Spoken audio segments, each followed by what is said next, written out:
What is it with you? What do you got, a death wish or something? That's what it takes. I just want to race.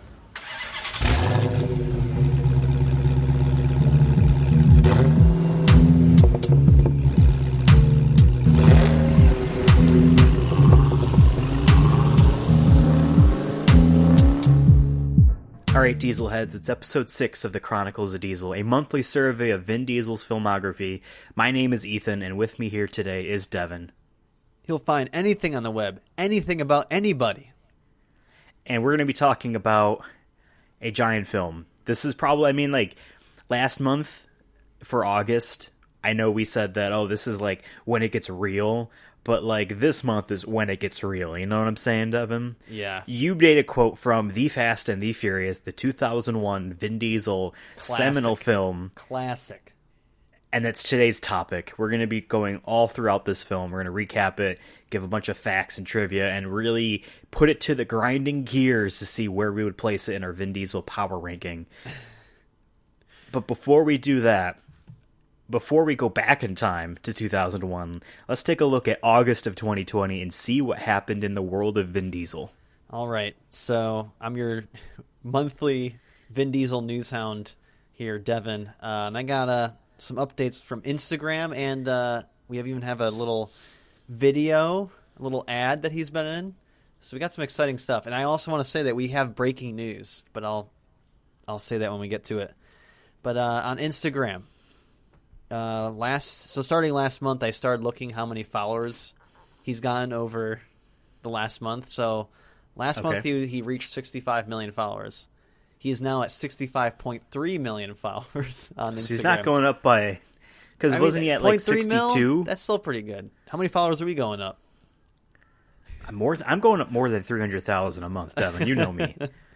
But, even though he's gone up in followers, I would say, hasn't done as many posts as he usually does in a month. Usually he's around 8 to 9 posts a month. For this month, he only did 5. And that's including the one that was just posted 20 minutes before we started here, which is my breaking news. So the first one he posted in early August was him holding himself up on the side of a building, his arms are just super flexed, and he's kind of putting his legs up in the air, showing his upper body strength. Okay. I hope this isn't real because one, I don't know who took the photo. Because he's up there in New York City, it's like a skyline, and he's probably 50 stories up doing this. I'm there's no way this is real. His agent's probably, if it was real, his agent would be like, "What the fuck are you doing? get down from there." He just posts a bunch of fan art people make of him. So does this I look think that's like what it's it one is. of those? And it had the caption of "Hang in there, you inspire me, excited to share what we have been working on. All love, always. #Lead with love." He's always positive. We know this now.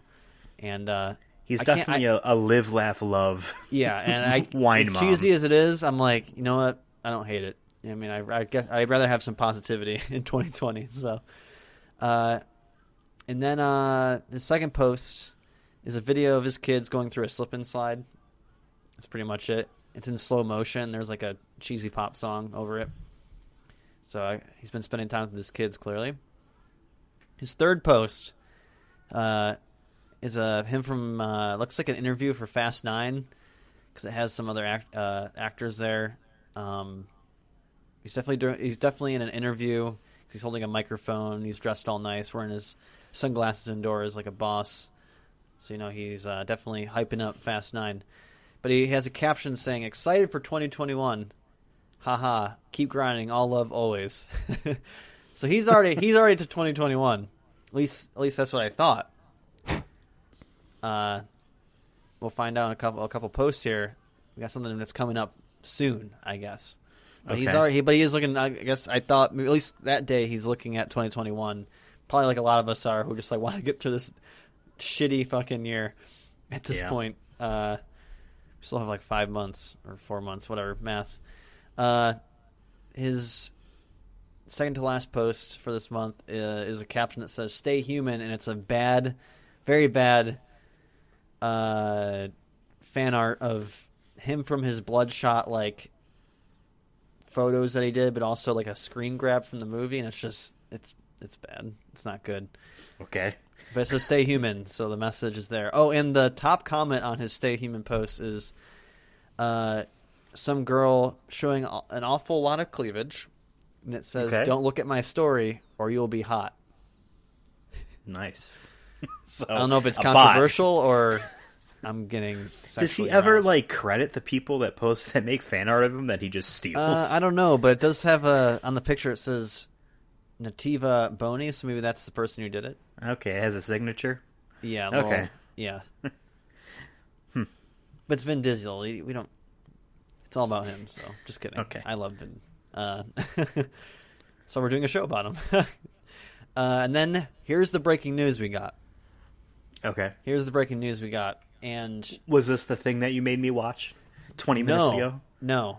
But it led me down. It actually connects to that. So he did a video 20 minutes ago of him. So wearing a mask, and he's in looks like a taxi or something. He's on his way to something, and he's doing his little like selfie videos that he does once in a while, just to give like an update of what he's been working on. Or he had one last month about what was it? Pitch Black, the sequel or whatever it was, the third movie, the script. Remember he was reading the. He's like, wow, I'm so excited, just did a video like that. This one is him saying that he's on his way to do ADR, which I had to look up, but that usually means automated dialogue replacement. So I don't know if it's for a movie. It's whenever... Or a show he's working on, or... What was that freaking also awful movie, Tommy Wiseau's movie, The Room? Yeah. There's a lot of ADR. Basically, when they're filming it, you say one line, and then they really realize later, we want a different word said, so they have you just say it, and then they just put the sound over your lips. Movies there, do it a lot more often than people realize, especially like in action movies where like... Remember when Hugh Jackman, they did that video of Hugh Jackman doing that, basically ad-libbing like grunts and stuff as he's running through the forest in Logan. He's like, or like in any movie where two people are talking and they're facing each other, the camera goes back and forth between the two.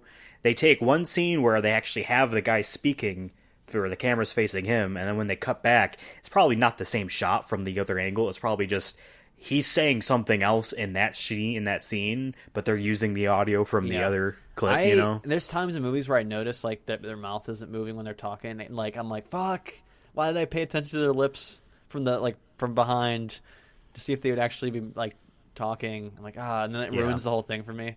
But so don't look for it too hard though, because it might ruin movies for you. But anyways, I was like, okay, so he must be in the middle of filming a movie. Maybe he's doing Fast 9 stuff. Maybe since it's being delayed, they're like, we can work on it for another year. Yeah, I can fine tune it maybe. But I think it might be something different, because he says he basically hinted at, because I remember a couple months ago where he watched, I think it was an interview watched of him where he mentioned he wants to make an album, right? That he wants to make music. Really?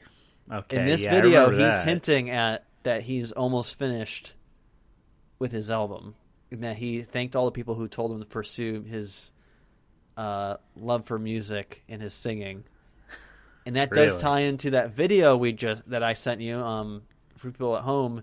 And I, as the news hound, I always got to make sure I double check, make sure there was no breaking news or anything that goes through the cracks. And there was some ad that he did for a electric vehicle company in Vietnam. It's for an electric scooter, and there's a 2-minute video of him singing in it. And I will say that's pretty good. It's pretty good. It was a lot better than what I would have expected from Vin Diesel. He's definitely a bass. But it's like an ad of like where he's singing, and all of a sudden he's getting chased by some type of like agents of some sort, and he's on the run, and he has to take an electric scooter, and he's like, what is this? And like his sidekick who's giving him information. If he was James Bond, it's his cue. Yeah. And they're like, what is this? And then the girl who's helping him out remotely is like, that's the new blah, blah, blah, blah. It's the Yadea. It's all in Vietnam or Vietnamese, so I can't really translate everything here. But it's a new type of electric scooter. It's a Vespa style. So I guess it's just called a Yadea scooter. But yeah, he's in it and he sings and he's on a motorcycle while people are chasing him, and it's cool. But it's interesting that came out. Let's see. This was actually in early February, so the fact that I think it's tying in with this is that like, oh, is this song going to be interesting on the album? Is it just a teaser? I don't think so, but I think the two go hand in hand. I think, he probably wouldn't have done that commercial, or like the commercial might have been different if he wasn't already like practicing vocals, because he's never. I mean, we haven't seen all of the movies yet, but he's never sung in any of them, right? I don't think so. Yeah, none of his movies are musicals that it looks like. So, but good for him. Oh, so the reason I found this was because I actually didn't see the date of the YouTube video, but I guess it was an article written recently, yesterday. So maybe it's about to come out. I think the scooter. But this company, I guess, had a 9% increase in sales, so I think they were able to score Vin Diesel as their kind of like spokesperson. I think that's pretty cool that he's doing this. And then the scooter looks cool. I don't know. I've always wanted a motorcycle. And looks I'm like an maybe expensive maybe I'll scooter. get this one. I'll get this one imported from Vietnam. There you go. But yeah, so that's the big breaking news is that I will say before you working on an album. continue, the one thing from that commercial that I appreciated that was definitely like the text at the bottom that says professional drivers don't attempt at home, but spoken out loud was when the woman says to Vin Diesel, stop looking at the screen, keep your eyes on the road. I'm like, oh, yeah, like don't actually be looking down. Yeah. But no, yeah, so I don't know if we're going to get it this year. Maybe it's 2021 like his other posts said that he's looking forward to it, but I think that's more for Fast 9. So I think we might get a Vin Diesel album, and I think we'll have to review that on the show if it comes might out. have to be an episode, a special episode. Yeah, or maybe we'll have to add it to our list of filmography / video games, and maybe an album to the mix, maybe. But I'll be in how many years? 3 by the time we get to it again. Well, I mean, if whenever the album comes out, we'll do the episode about it then, just like how we do any of the movies. But yeah. So but, yeah, I'm excited. That's the big breaking news. And after that ad, dude, I'm ready. Give it to me. Maybe it'll be a Christmas album. I can wish, right? I mean, I feel like that would be the best bet for him, because if we really think about it for a second, like, do we really expect Vin Diesel to come out with? I don't know what genre he would be in. I would assume based off Vin Diesel would be a multi-genre album, like we know some he's pop, done some hip-hop R&B in the past. We know that, so maybe but a little like, bit of that. do you really expect like a good album from him? No, but if he really focuses on something like just a holiday album, he does, because his whole thing is multi-ethnicities, you know what I mean? Like celebrating the world and one race, you know what I mean? Like if he does a Christmas album, it allows you to look at it far less critically and just like, oh, this is fun, you know what I mean? Yeah. And I think that's way more based on off his brand voice, for Vin it reminds Diesel. me of like New York, like jazz and blues, like Frank Sinatra and stuff. So that like, I'm like, hey, if he comes out with a that's Christmas what that commercial's album, going for. That was a jazz lounge he was singing in. yeah, I think that's where I'm getting the vibe from. Yeah, I think what it's going to be though is just going to be a bunch of like covers of songs he likes. I don't know if it'll be original work or not. Yeah, that could be. All right, if it is original, maybe 9 songs at the very max. You know what I mean? Or it'll be one song that's original, but all the other ones are like. This is going to be like a whatever that song was. Maybe couple maybe Fast and Furious and Riddick will have songs that, since he Dude. owns those, you know what I mean? He'll like the credits will be a song by him. That'd be cool. Yeah. Then we're getting into auteur territory. Remember when like every movie that Will Smith was in had a song by him? Yeah. In it. You know what I mean? Like, bring that back. Come on. Make it Vin Diesel. Well, if Vin Diesel ever directs movies, maybe he can also score movies. Who knows? This I will might be also just add I will add one Vin Diesel news, not really news, but like update as far as this show goes. Obviously, every month on the first of every month, we do one of these episodes, a chronological journey through Vin Diesel's filmography, month by month. For the most part, one movie at a time. Sometimes we double up. But whenever any current movies come out, like Bloodshot did, we're going to have an extra episode, a special episode on the feed, not taking the place of a regular monthly episode, a bonus episode, if you will, where we review that movie looser than one of these. Not necessarily a movie, but a Vin Diesel video game came out recently that we have yet to play, called The Fast and the Furious Crossroads. Yes. He is in it. Michelle Rodriguez is in it. I don't know if any of the other cast members are in it yet. The game has been out for less than a month as of the time of this recording. Closer to a month by the time this episode airs on September 1st. We have yet to play it. We're waiting for like the price to go down. Let's be honest here. It doesn't look like it's all. We don't have a big budget here at but we don't Sonic movie show Chronicles of Diesel. We didn't expect. We weren't planning on having the coverage of the video game ready for the day it came out or anything like that for this show. So when we get around to really playing it and beating it, we'll spend an extra episode on the game and give our thoughts about it. And then in 4 or 5 years, when we finally get around to that spot in his filmography, we'll talk about the game again. Yeah, the PlayStation 6 or whatever's out by then. Yes, so. PlayStation 6, PlayStation 15. So is that all that you have for me today? That is all, Devin? but I will say that I think that's our best news cycle we've had compared to other months. I'm excited for this album. I'm not going to lie. When you said album a couple months ago, I was like, whatever. Like, he's a man of his Kanye's word. working on this, and so-and-so is working on that. Like, yeah, I get it. Okay, like, you're a celebrity and you have a lot of money, so therefore you can spend your free time being creative, and that's great, but, like, you're not really going to make an album, Vin Diesel. I don't know. It feels like it's going to be more real this time, so. Yeah. Are you ready for our main topic for today? Yes. The Fast and the Furious.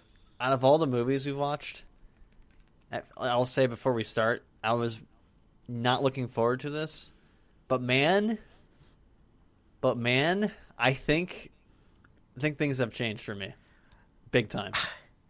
Let me put it this way: I was hyped for Pitch Black.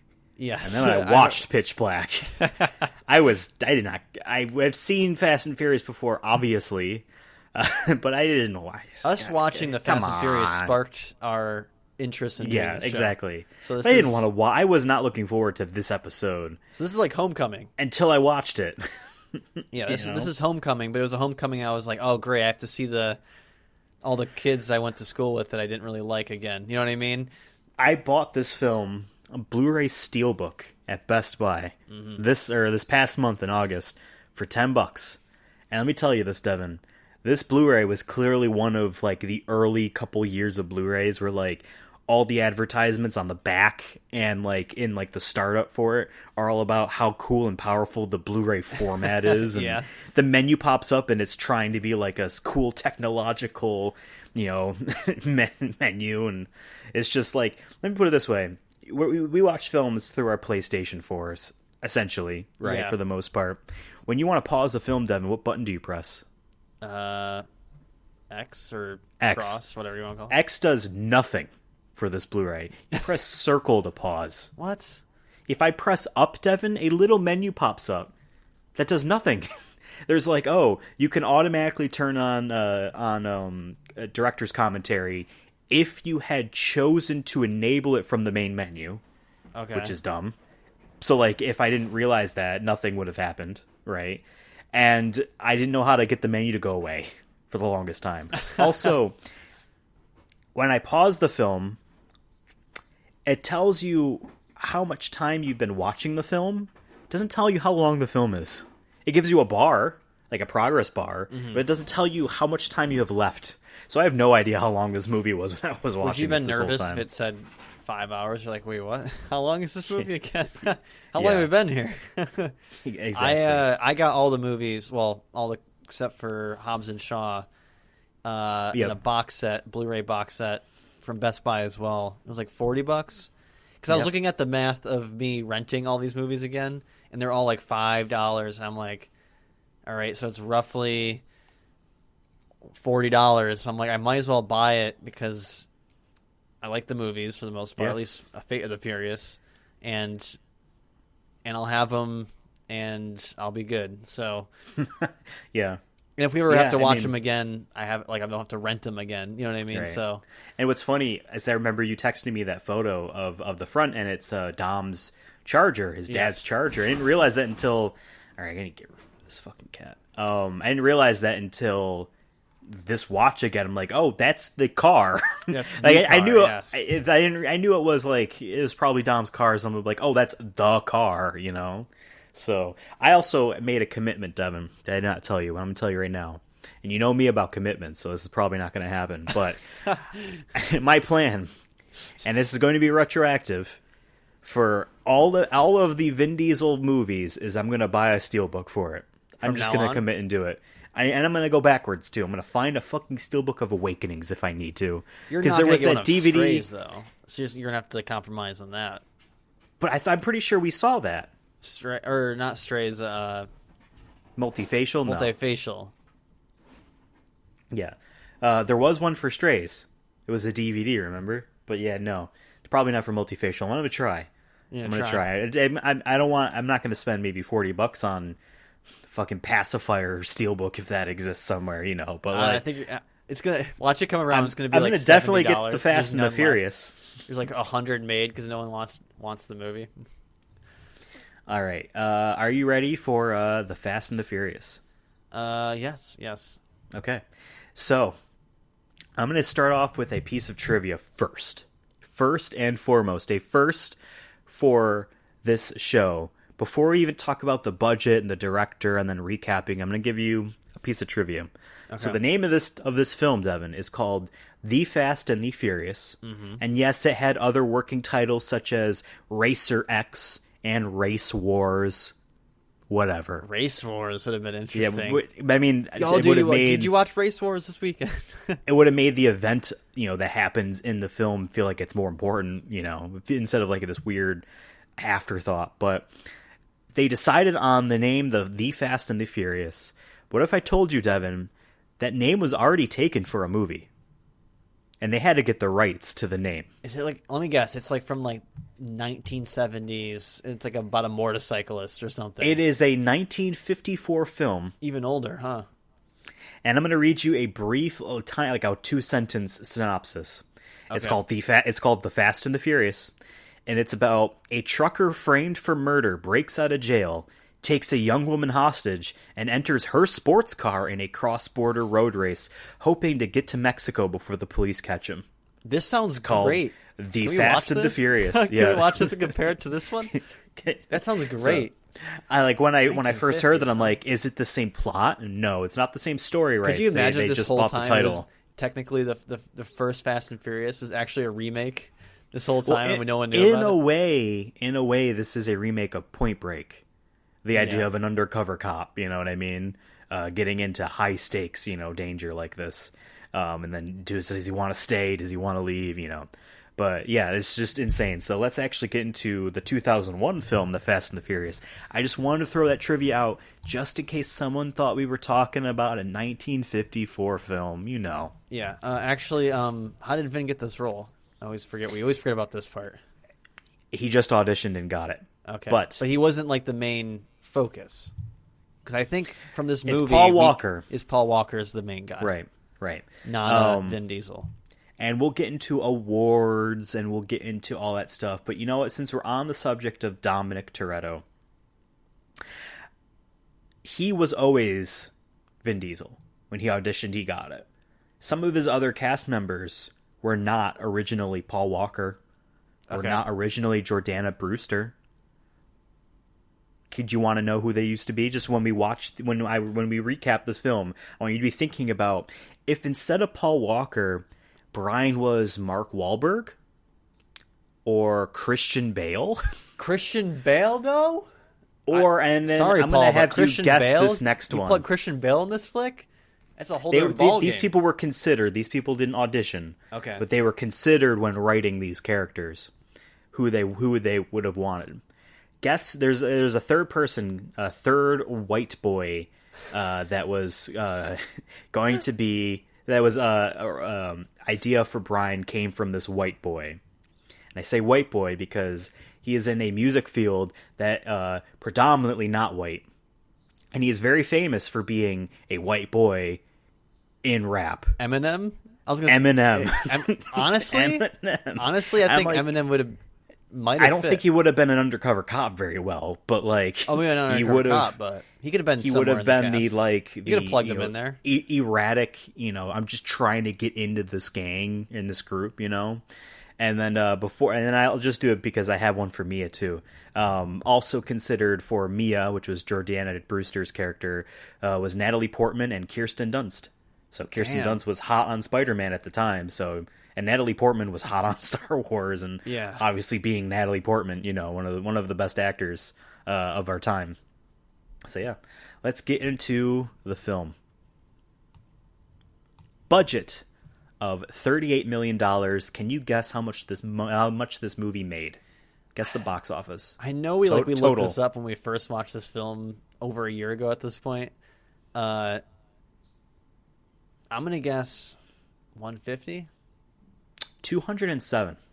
Okay, so a little bit more. I was lowballing it just because maybe 150 was Tokyo Drift, and Too Fast, Too Furious made something like 238. Okay, so yeah, this made $207 million. Directed by Bob Cohen, not one of the Coen brothers or Cohen. It's the third brother who they just don't talk to. And he's like, I can make movies too. Bob Cohen only directed this first movie. He was not tied to any of the other Fast and Furious films. He is mostly a producer, but he's directed a few things. He directed Triple X, the first Triple X movie, so he's related to Vin Diesel's career going forward. And he also directed a couple of Rammstein videos. So I'm sure that's which ones? Yeah, sorry. Do you know? I can bring I've seen it back. most of them. I'm a Rammstein fan. I was supposed to see him in DC until that got canceled. Thanks, COVID. You're making me pull this up.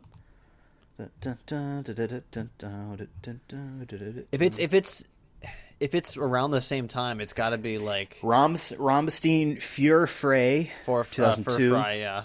Sorry, and then Rammstein Lichtspielhaus, which is a video documentary. Okay. So he did those two. He also directed. That makes a lot of sense now. The more I think about it.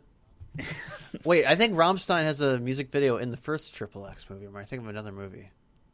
That might be why. They're in something that was also related to him that I didn't really look too much into, but apparently there was a sequel to The Mummy in 2008. I didn't realize that these movies went that far into the 2000s, but he directed that too. 2008. The Mummy, Tomb of the Dragon Emperor. That was the third one. It was all right. I could have sworn those movies were 90s, but whatever. The first two were early. I think the first one was 99, and the second one was early 2000s, and the third one was. So it's kind of like Mission Impossible, where it was 95, 2000 2006. Where it's out of nowhere, really spread apart. Yeah. Damn, they're bringing it back. Triple X. That's probably why. I think they had a music video that was also selling the movie. Yeah, Bob Cohen directed Fast and Furious, then Triple X, then these two Rammstein things, then a movie called Stealth, then The Mummy, then a few other things more recent years. But Hurricane Heist was his last one. That's on Netflix. So the one where they're trying to rob a bank during a hurricane. It sounds stupid. But maybe it's good. Maybe I'm sure it is. Yeah. I'm sure it is. But he has the Fast and the Furious to ride on the coattails forever. I'm sure he gets no residuals for the film, and it's also one of the worst ones. So it's not like he has much fame going on. So let's begin our recap of the Fast and the Furious. Are you ready? Yep. We've said that 3 times, but I'm sorry. We're just so excited. This is the homecoming. Like I said, this is a big episode. Also, I want to shout out and thank you for our brand new intro.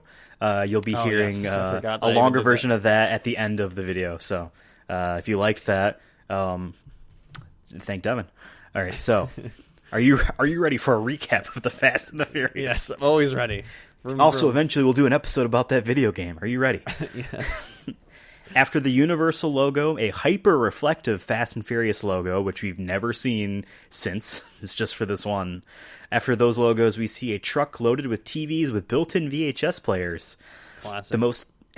The most 2001 era cars swarm the truck as it's on the road, and they're hijacking it. One of the driver harpoons the passenger seats and climbs in. The driver is knocked out, and they make off with the truck. I was gonna say, first time we watched this film, and now the second time, that driver was just waiting. He's like, I'm still gonna drive. I would pull over and be like, just rob me. Like, I would brake. Like, yeah, just do something else instead of just waiting there with both hands on the steering wheel. Been like, okay, I guess this is my life now. Like, and I want to get to this now. I could save this for later, but I'm going to get to this now. So we learn later on that it is Dom's crew that are the hijackers. And for some reason, because we saw this film before, obviously this isn't our first time, going in, I'm like, that's Dom and his crew. Yeah. And then when they start going down a path of like, no, it's not them. I'm like, wait a second, it's not them? Who is it then? And they're like, oh, no, yes, it is actually them, whatever. But they show this hijacking, like, several times. I would say at least 3 times, maybe 4. And it's the same fucking tactic over and over again. They swarm it, 4 cars. Yep. Vince harpoons. Vince climbs into the truck. Everyone else, if Michelle Rodriguez's character, Letty, gets in danger, if her car is ever in any danger, all she has to do is spin the wheel and she's safe. If anything happens to him, he spins the wheel, he's safe. If anything happens to him, he's dead. Yeah. And they treat him like shit throughout this movie. Yeah. If I was the one that literally has to climb onto a truck, I deserve more of the cut for what was going on. So this needs to be, as much as this film wants to make us hate that Vince character, this needs to be the Vince apology podcast. Okay. Where we understand, like, this man literally is hanging onto a thread to get his crew money. And that's just how they treat him. True. He is kind of a jerk, though. I mean, yeah, he's an asshole. But, one little comment I did have was I did like when the car went underneath the truck. Like, for 2001 stunts, I'm like, that's cool. I like it. They did it in Christmas Vacation. That was a much taller truck. It was a logging truck. The morning. Yeah, I was going to say, but before it gets morning, there's like 2 time lapses of the city. Like, clearly he loves time lapses. Cohen there. I just thought that was interesting that there was 2 different time lapses of the city. I bet it's one of those things where they filmed a lot of stuff, realized they didn't have a need for a lot of those kinds of things, and he's like, just throw a second one in, whatever. We have it. We might as well use it. Let's pad the length. But in the morning, Paul Walker, a.k.a. Brian O'Connor, a.k.a. Brian O'Spiegel, I think is what his undercover name was, practices his street racing in a parking lot. Shit! He yells for some reason. Fast and Furious. Oh, besides the dude on the phone, but that's the first line he gets in the Fast and Furious. Just shit. I don't even know why he said it. Was he just not fast enough? We don't get a reason. He just think he mentions later on that like there's something wrong with the car, and he could just tell. Like it should have hit this speed and it didn't quick enough. And he's like, shit, I guess. Later, he pulls up in a red Ford F-150, the only practical vehicle in this entire film, to Mia's crappy sandwich shop and Diesel's grocery store. I learned later that that's supposed to be a grocery store that they were in. I thought it was like their garage or whatever, and he was just like having a lunch break. That's apparently they have like a Toretto grocery store. Maybe the garage is next to it. I don't know. It's like a snack bar. Yeah. He goes to Mia's crappy sandwich shop. Vin Diesel, a.k.a., and I wrote this out in all caps because it needed to be, Dominic Toretto, is in the back, and he eyes Brian. Brian gets his sandwich, and Dom's crew rolls up, looking stupid, IMO, in my opinion. I actually like this first scene from Vin. Because we want to make sure we're covering Vin acting here as we go through. And I want to say I actually like this scene a lot. Because, and like I said earlier, I was not looking forward to this movie, but like then I try to go back in again, being like, okay, let me give this movie another chance. From the perspective of someone that just saw Boiler Room Yes. and just saw Pitch Black, and now is Yes. seeing this again, you know? And I want to say that scene was actually really good. I think Vin did the whole, like, just give him the look, being like, who the I fuck know is you're this there all? and you know Yeah, I'm here. Yeah. And, like, a very protective kind of look to him. Like, if he says the wrong thing, I'm going to beat his ass. I really like that, so I thought I did a good job of that. Yep. The gang of 4 includes 3 fools that either die or disappear in the later movies. Vince is the asshole, Jesse is the smart guy with ADHD, and Leon, I think is his name, is just the guy that always sits on the radio waiting to hear about cops. It's his only role. Is just, there's cops! Like, I feel like you could just put that in every dash if you hear a cop, you know what I mean? Why do you need to have someone else? Yeah, that's like a cops? second. Yeah, because what if he's like Yeah. asleep at the wheel or something? You know? Exactly. As well as Michelle Rodriguez, a.k.a. Letty. Her official name is Michelle Rodriguez from now on. Yeah. We're not going to call her Letty. Her name is Michelle Rodriguez. Girl in 'cause she Resident deserves Evil? respect. Exactly. Maybe we'll do a Michelle Rodriguez podcast series. We'll wait a couple years for that. And I'm going to give you my first in recap trivia. Okay, and this Okay. applies for both Michelle Rodriguez and Jordana Brewster. Michelle Rodriguez was about 23 during when this movie came out Really? in real life. She was born in like 78, I think. Okay. That's like 23, right? Whatever, around that Yes. age. Both her and Jordana Brewster, neither of them had driver's licenses or even What? learner's permits until this movie. So they had to get. I'm like- they had to learn to drive. Because, like, yeah, like For I this understood, film. like, oh, the film was trying to tell us that Mia was, like, a teenager or something. It's like, okay, I get it, like, whatever, young, but I'm like, they also didn't know how to drive in real life. So I'm like, oh, Hey, that's that's where interesting. the Fast and Furious part comes in. They're so reckless, dude. Exactly. They don't even know. They didn't even bother getting licensed because they were born behind the wheel. Exactly. Exactly. Vince goes to the counter to harass Brian, calls him a slur, and attacks him. What you put in Dom- that sandwich? That was my Yeah. favorite Vin line. That was my first line I had for intro of the show, but we had the other one later on. Dom breaks up the fight and tells Brian that he's fired from the job that he has with Harry. And I kind of liked it as like, you're working for Harry, right? And he's like, yeah, I just started. Well, yeah, you just got fired. It's like, damn. But like, if you think about it, like I don't think Brian knew. Well, Brian the cop knew that, to relate Dom, he was looking at Dom the whole time. That's why he was there, right? But like, Brian O'Spiegel or whatever his cover name was, how the hell is he supposed to know that Dom is her brother? You know what I mean? Like, in his eyes, in this fake person's eyes, this guy just attacks him, and then the owner throws him out instead of the guy. You know what I mean? This is lame, but it's Dom. When Brian goes back to work, his boss is on the phone with Dom, and we learn that Dom is a huge influence on his business. People basically watch his races and buy the parts in his car, essentially. And they have, like, NOS and shit just on display. Everywhere. And I'm like, I get Everywhere. it that, like, none of those are inherently illegal, but what are you going to use them for? Outside that of is racing. legal? Right.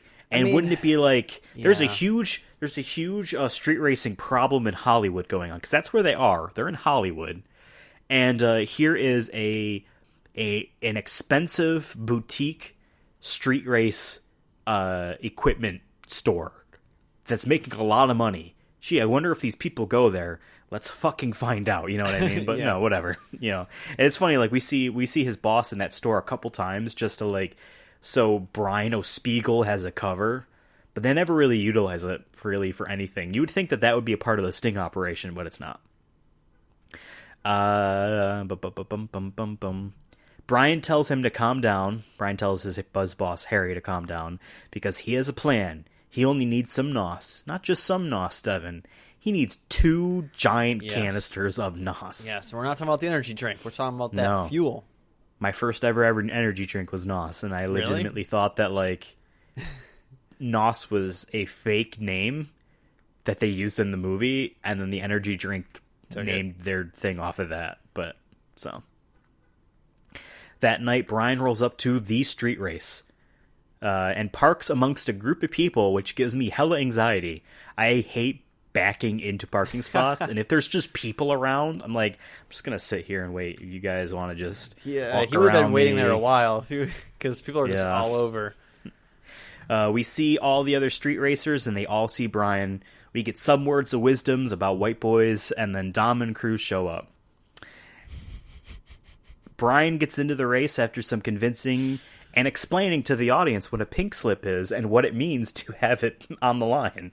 Like, none of these people need to have it explained to them what a pink slip is, but obviously the audience might not know, hey, this is the ownership, this is the deed to the car, essentially. We're racing for pinks, you know?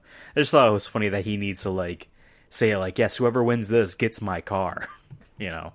I also thought it was funny, too, during this conversation, he, like, ends it with saying, okay, if I win, I get the money and your car and the respect. Like, who says that? Like, that's just implied. If you win and beat me, like, yeah, I'll probably respect you. You don't go to someone like, my goal with you, Ethan, is for you to respect get your respect. me. Yeah, like, no, like, it just happens this guy's naturally. a simp. Yeah, that was just a weird... Yeah. Paul Walker but has... I get... it's not his fault, but there's some weird lines he has, and I think it makes for more awkward delivery. But that was just one of the weird ones where it made me laugh out loud. I'm like, what? even when this is where I think one of the failings of this movie is when we learn that he's an undercover FBI agent or wannabe FBI agent. I don't think, like, he was quite in... I think they said if you want to become detective, you need to actually nail this guy and do this. So I think this was, like, part of his training to be there. But this is what he wants to be. But even when he's walking around in the FBI place, surrounded by people that know he was undercover, he's still walking and acting like Brian O'Spiegel, you know?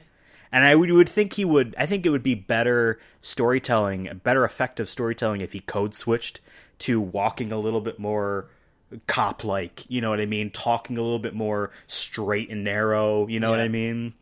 Instead of being like, come on, you know? But that's just me. That's the kind of undercover cop he is, though. He's just so invested into the character. Exactly. We actually never saw the true... Exactly. True Remember Paul when he basically almost gets fired, has to prove his worth as an FBI agent again, gets back in, and then the next time he's in... Yeah, I can't wait to do that one he again. turns his back on the FBI again. I'd be so like, well, pissed. now he's a superhero that saves the world. I love it, though. That's what I love my about, God. like, when it gets silly like that. We're at the starting line, and we get a clear shot of all of the 2001 era paint jobs. This is one of the Need for Speed Underground most embarrassing, cringy paint jobs I've ever seen. One of the racers gets to grope a woman, and Brian sets up his car. Another racer is playing a video game. Because, of course. And, of course, it's a racing game. Yeah. I'm sure it was, if it wasn't Gran Turismo, it was probably like... whatever the Cool Borders version of, like, the well-known racing game was, you know?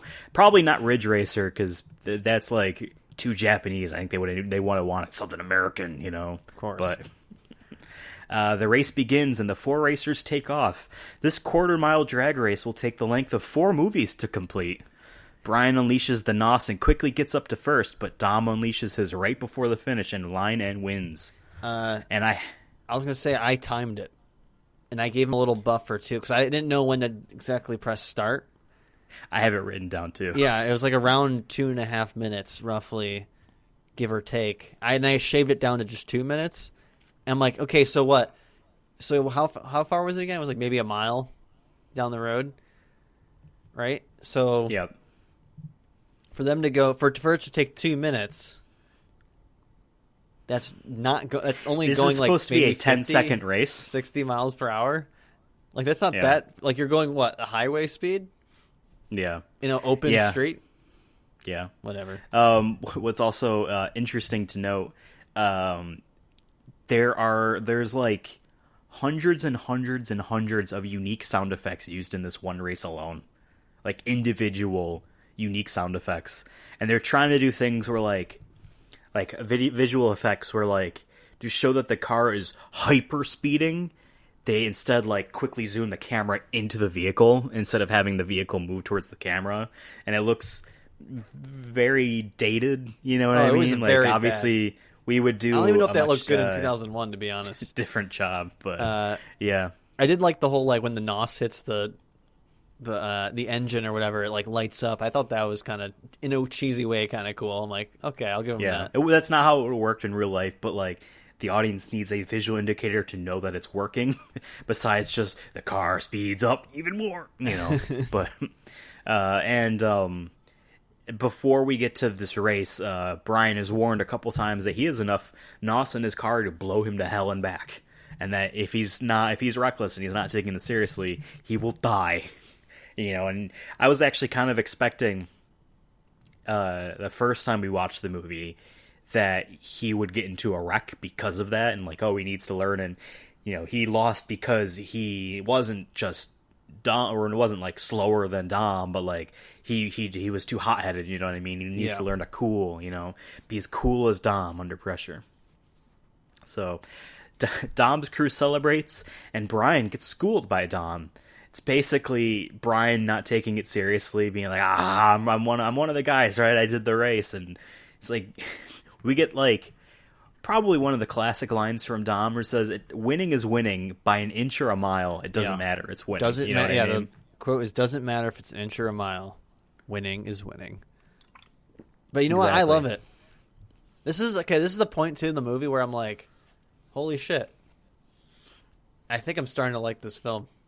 Like it took 30 minutes of a second rewatch to be like, wait a minute, I'm getting something in my heart that I haven't felt before for a Fast and Furious movie. I think I'm starting to like, unironically, love this film for it being my so second cheesy. time watching the movie. This is your second time watching the movie. Yes, we watched them all once.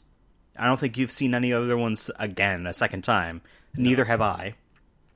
The second time watching this movie, and it really does hit you again where it's like, I actually really like this. It's bad. It's bad, but it's bad. But it's great. This is Sonic Adventure 2.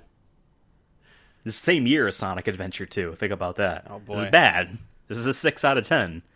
But I love this. I love this a lot. Like his line of saying an inch or a mile winning is winning. I'm like, fuck yeah, it is, Dom. You're right. And that's why Vin Diesel is not in Too Fast, Too Furious, but I'm going to watch that film again before I see Tokyo Drift, just because.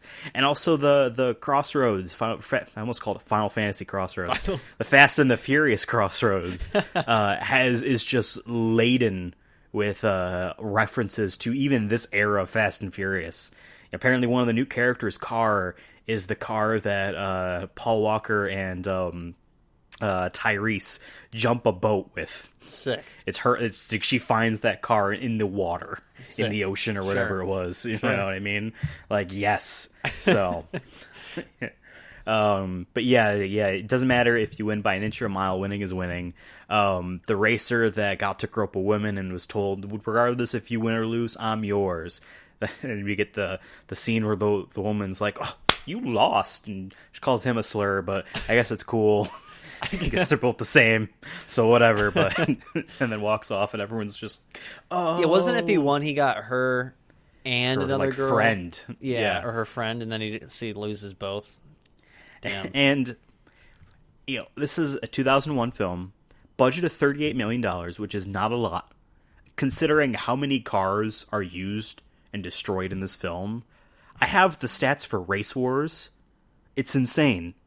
There are so many extras, people just walking around in this film that, again, budget of $38 million. I guarantee for a lot of shots they did like 1 or 2, and they didn't really needed to feel to give any direction to people other than just, this is your scene. You love going to these events, and you're in the audience. Because a lot of the times where it's like this scene where I was talking about, where the woman's like, "You lost," and she walks away.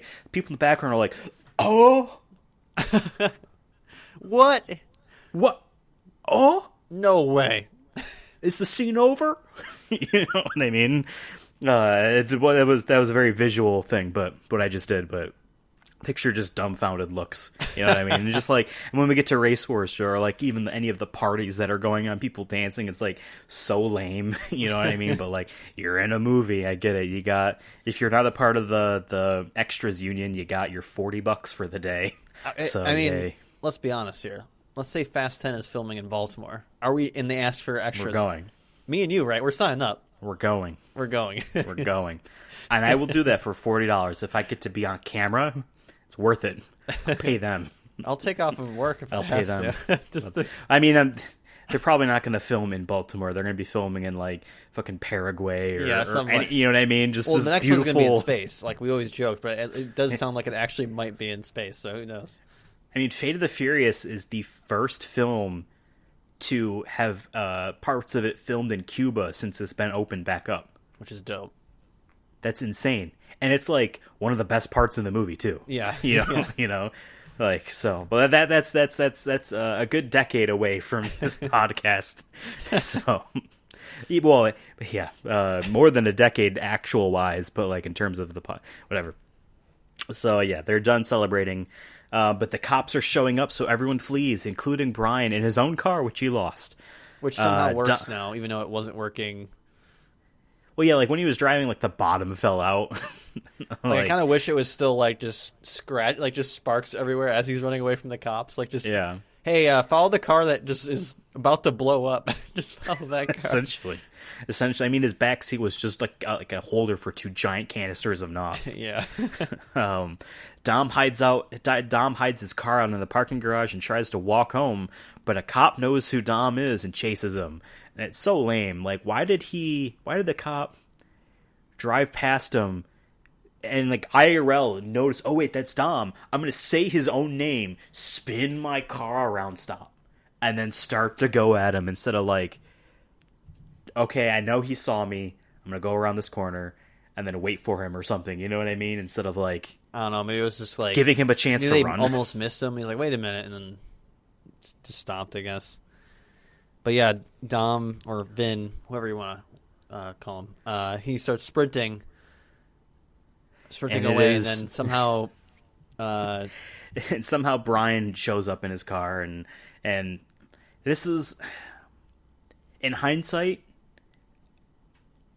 it's hard to explain this because when they get back to his house, Dom is reasonably upset that like, hey, everyone's having a party and everyone could have assumed I was arrested. You know what I mean? No one cared. But in that moment, when he gets in the car and he's talking to Brian, Dom's like, you're the only one that came for me. But it's happened so fast. You know what I mean? Like, you got all these people trying to make sure that they're safe. You know what I mean? There's got to get a head count going on. You know, like, in this moment, chill. When you're at the house and people are in your own fucking house having a party and you could have been dead or in jail, you know what I mean, at this point, like, that, okay, save the anger for there, but, so Dom gets into Brian's car and they get away. Dom and Brian start talking about jail and stuff, you know, bonding, bro things, daddy issues. Yeah. And then a motorcycle game swarms them and makes them pull into a Chinese restaurant plaza. I don't know if this is supposed to be Chinatown in Hollywood or like just a very stereotypical, like, the rich Chinese family must own a very bougie, expensive Chinese restaurant. When they start to leave and walk away, it says, like, whatever the name was, the Chinese restaurant name was, next to it said Foods Market.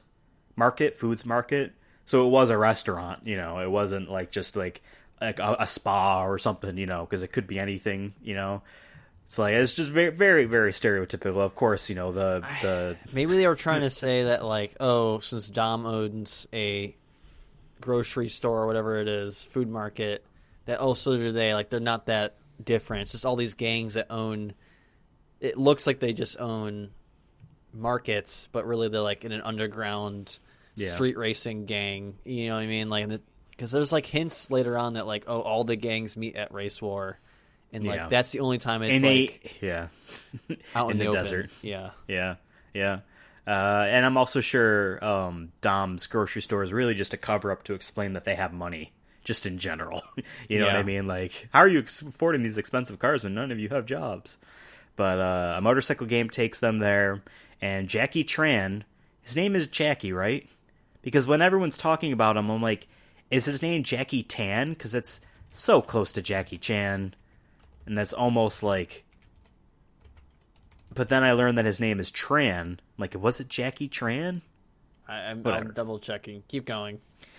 He is our villain, and he reminds Dom about their stay away agreement, and then shoots up Brian's car, and it blows up. Johnny Tran. Johnny Tran. Maybe I'm racist. I wrote Jackie Tran. Whoops. Johnny Tran. As Dom and Brian start to walk away, they get a cab, and we learn that Dom slept with Tran's sister, and that's why there's beef between the two of them. They arrive at Dom's place, and he invites Brian in. Mia sees Dom and gets ready. Vince plays a guitar. He plays on a guitar. He was kind of just like, I don't know how to play a guitar. I'm gonna kind of try to wail on this thing a bit. Yeah, and I will Michelle say Rodriguez I know what kind of is on the guitar that ground. was. Really? So at the time, guitar player Zakk Wylde was a guitar player for Ozzy Osbourne. It's like solo stuff, and that was his signature guitar. It's the bullseye with the surrounding rings on it. So like I recognize the guitar being, I'm like, oh, it's a Zakk Wylde guitar. It's funny. So I wonder if like someone was able to get one from him or something like that. But yeah, he wasn't really like, I don't know who does that at a party. He's just like, yo guys. Especially when there's music playing. Yeah. Like, it was so That awkward. has nothing to do with the guitar. This party, there's a couple scenes in all the Fast and Furious movies where, like, it's what I think Motorhead's wish parties were.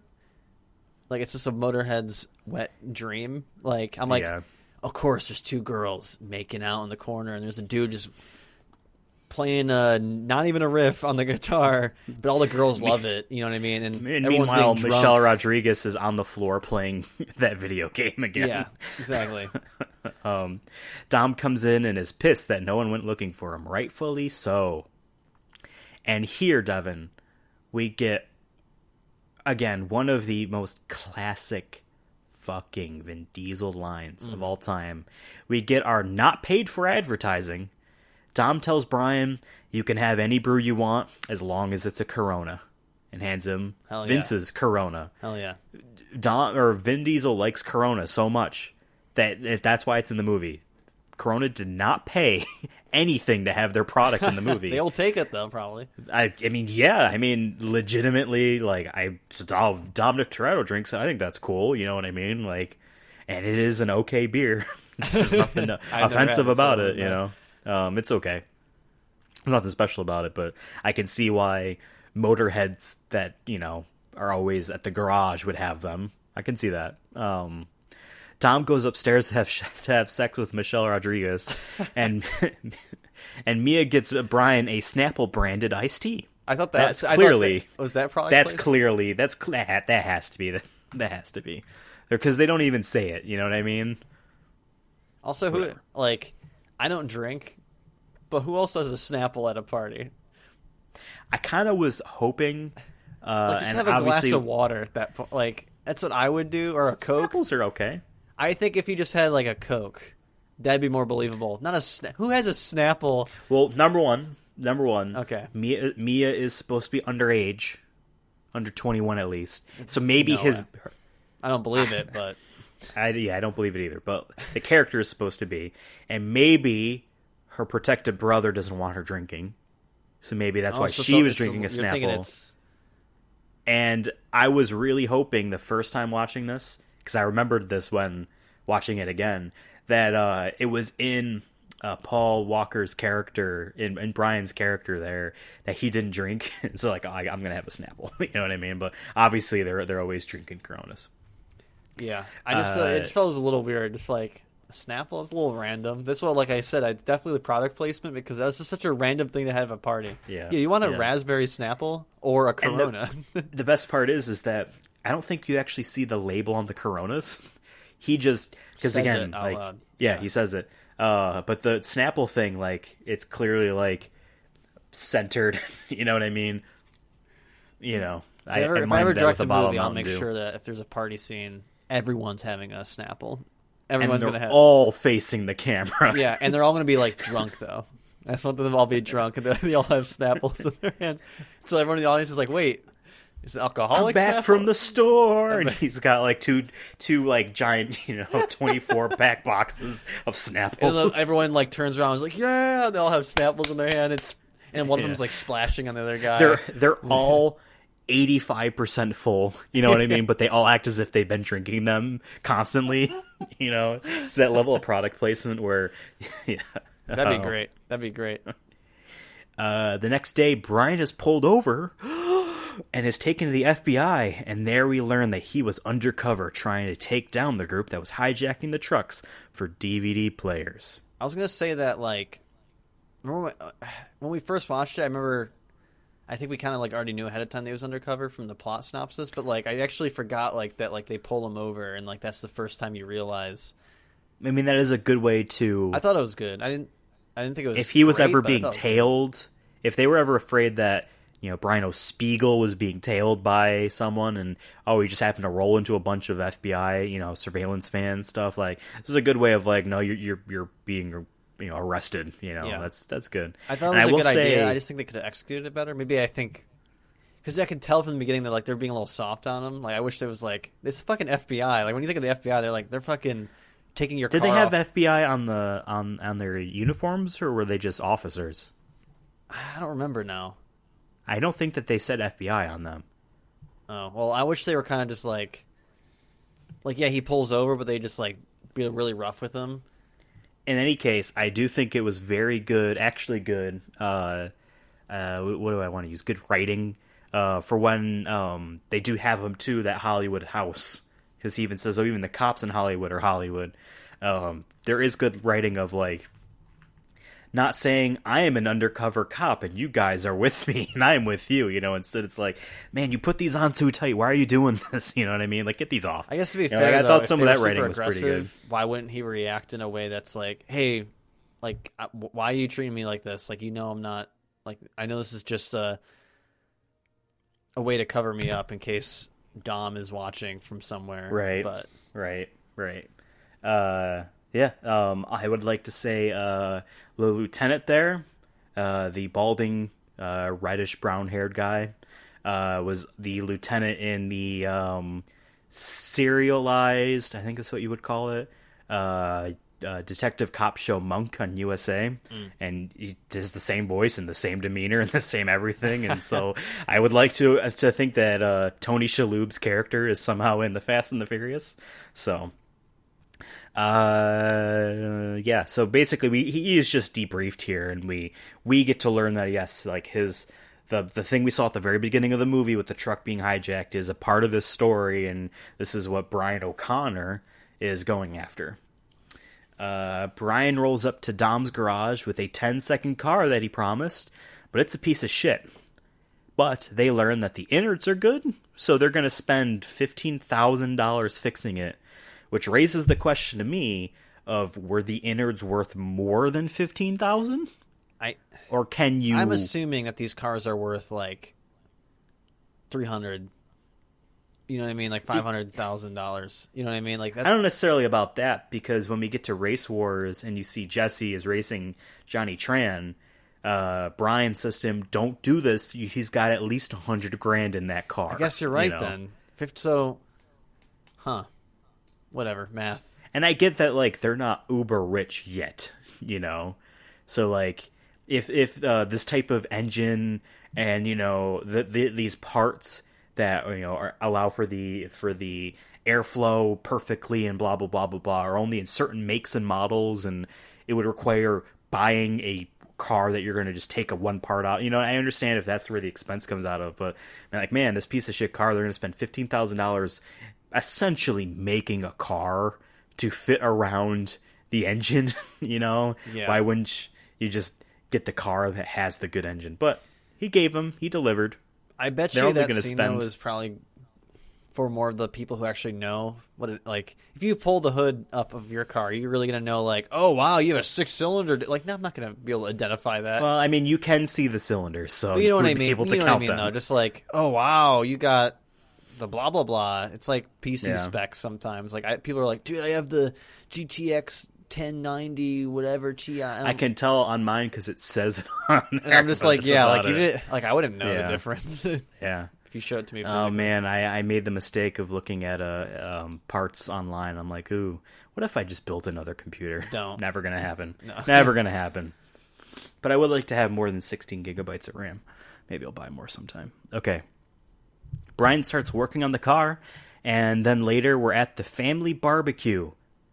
Brian is officially part of the family. Because as you know, Devin, the barbecue is for the fucking family. Yeah, we don't That's play why it. later, when Jason Statham kills a member of the family and then is invited to the barbecue, it's a big fucking deal. Yeah, we don't. Barbecue is sacred. Yeah, Vince rolls up, sees Brian, and leaves. Jesse says grace at the table, and it's very I don't want to say awkward, but like he doesn't know what he's supposed to say, so he's talking about the car culture stuff instead, and everyone's like, So like, which makes me you know, think this that chicken. like, I don't know if it's like the whole family is, or is it more just a couple of them who are just like, It is definitely Dom. who's just like, not like We I go to church every Sunday, but just like I believe that there's a higher power, kind of. the Dominic Toretto character, and it's a flawed character, not in the sense that a well-written character has flaws, but in the sense of like this isn't a very well-written character. It's definitely the archetype of the I believe in a higher power, and therefore I'm going to talk very wisdomy. And then that's why everything good happens to me and with me and around me. You know, like he definitely doesn't go to church, Or it's but more of because like he a- does this and wears a cross around his neck. You know, I mean that is well more than enough. you Yeah, know? and I think it's also kind of that whole like, and I'm not saying I have a problem with this at all. By the way, I don't think we're saying you can't be religious. But I think for his character too, that we know that he's done time and stuff. That I think that happens in real life too, where like people who've done time get out and they're like, yeah, I've been reformed to be a better person, and I follow the Bible or whatnot, so that I don't make the same mistakes again. But at the same time, we know that they're hijacking trucks potentially. Right. Exactly.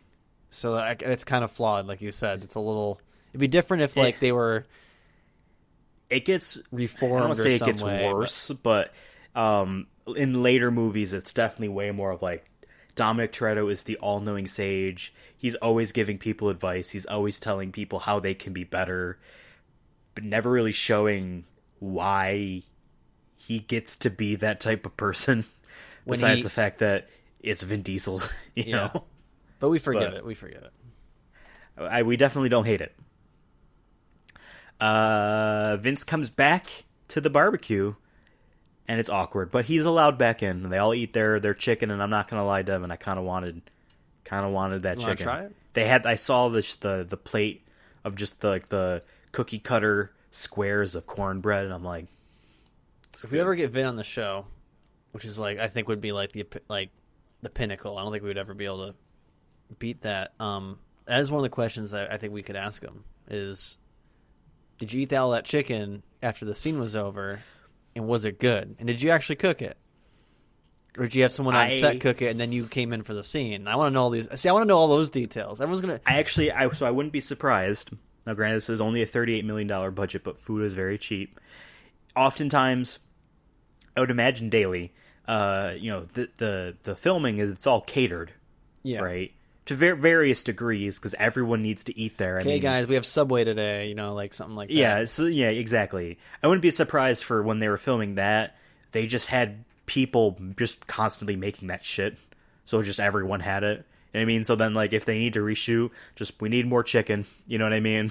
Because they're going to be eating the chicken. That's you probably know? what happened, yeah. But- I just, those are the kind of questions I want to ask, because I feel like when people, just a little tangent quickly here, but I was going to say, when you see these interviews with actors and stuff, it's always the same, basic stuff. And I understand, there's kind of a method of, we ask actor about new movie they're filming to hype up the movie. Right, because that's why they're here. That's why their PR agency I allowed them get to it, be I get here. it.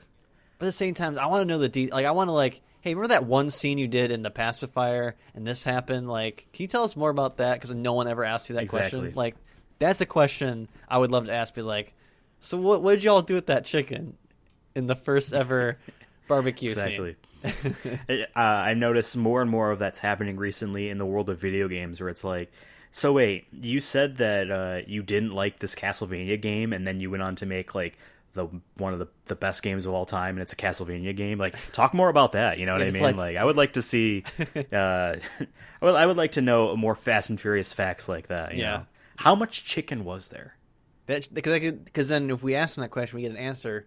You put that on IMDb, and we'll be the source. I mean, exactly. That night, Brian helps Mia with the dishes and asks her out. Okay. Vin comes in to make popcorn, talks shit to Brian, and then Mia instigates that to like fucking 11. Yeah. Which is like, it's like, she's supposed to be like okay, calm down, let's stop. And instead she's like, what restaurant were you going to take me to? Oh, blah, blah, blah. You're going to take me to that. It's like, oh, fuck. The microwave isn't working. Tom, get your shit together. But steal a truck full of microwaves. I kind of like it, though. Because in a way, you can argue. It's not much. But maybe it's a little bit female empowerment being like, no, I don't need your permission to date this guy. You know what I mean? I kind of like that in a way, in a feminist kind of way, I guess. I don't think it was on purpose. It's maybe, empowered to a degree. It's empowerment. I think to a in degree. a way, I think the aim of that scene was probably be like, wow, look at Brian. You know, like he's such a. It's also such to a player, continue he won her over, and now he gets he gets to in a way get back at Vince for being an asshole. Then also later when Vince has him held up by shotgun point, there is a plausible deniability going on of like, well, you just hate this guy because he's got your girl now. You know, like they needed to sow some of that. They don't want us to forget the fact that him and Brian fought at the grocery store at the beginning of the film, which fact that was all improvised. Like they didn't have a choreograph for that. They just literally just attacked each other. So I mean, I guess it was in a way I would prefer that rather than just like it definitely did not have choreography. It just looked like dudes pushing each other, which is around what normally and just would taking happen swings. in that kind of Yeah. scenario. I'm not like me and you fought. We're not gonna be like, okay, fisticuffs are out. Like I'm just gonna start shoving you or something. You know what I mean? Like, Exactly. So That's how it works. Is it starts with a know. shove. The next day, Brian is at work at Harry's, and Hector shows up. Hector was he wasn't racing, but he was one of the people that was at the first street race. He comes in with a lot of money and a big order for parts. Also hits on one of the women working there, and Brian's reaction to that isn't necessarily like, don't do that. It's like, no, don't handle the goods, son. It's like, bitch, that's your coworker. The fuck, man. Later that night, Brian sneaks off to Hector's garage and breaks in. He's looking for evidence that Hector was the hijacker. After all, he's spending all this huge money on getting expensive car parts, potentially to maybe do the thing again. On his way out, Vince knocks him out and Dom interrogates him. And Brian is able to spin the lie that this was all about Race Wars, which is coming up, and that he's checking out all the competitors' cars. Vince still thinks he's a cop, though. They also dragged him there after he was knocked out, and that's. I was gonna say I did like the scene. I did like how he emerged. Dom emerged from the shadows there. I thought that was a really cool shot. Where he's like, you're like, wait, what happened? As an audience member, you're like, yeah. Oh, there's Dom. He was there. You're like, and then you're thinking as an audience member, like, oh wow, he outsmarted him. He knows this entire time that he's undercover. And then I'll give the writing credit in saying I did like the scene too, where Paul Walker's character Brian is able to spin his way out of it. Because I remember we watched this the first time, and I'm like, yeah, he does get almost caught, and he's able to get out of it. How does he get out of it again? And then the dialogue is like, well, I'm trying to check out. He quickly found something. I'm trying to check out the competition. We got to know if we want to win. And I'm like, okay, that was pretty good. His reasoning, his ultimate reasoning is, I cannot afford to lose again. And I like that. You know what I mean? That's why. Exactly. Earlier. Yeah. Exactly. And I will say, both this time and the original time, I thought he was breaking into Dom's garage, But then obviously when he's talking about it, no, they're clearly at Hector's because he's talking about the huge order that happened earlier that day and blah, blah, blah.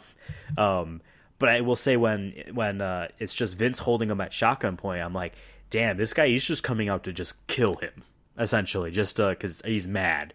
And then you see Dom, like you said, come out of the shadows. I'm like, oh, no. Oh, no.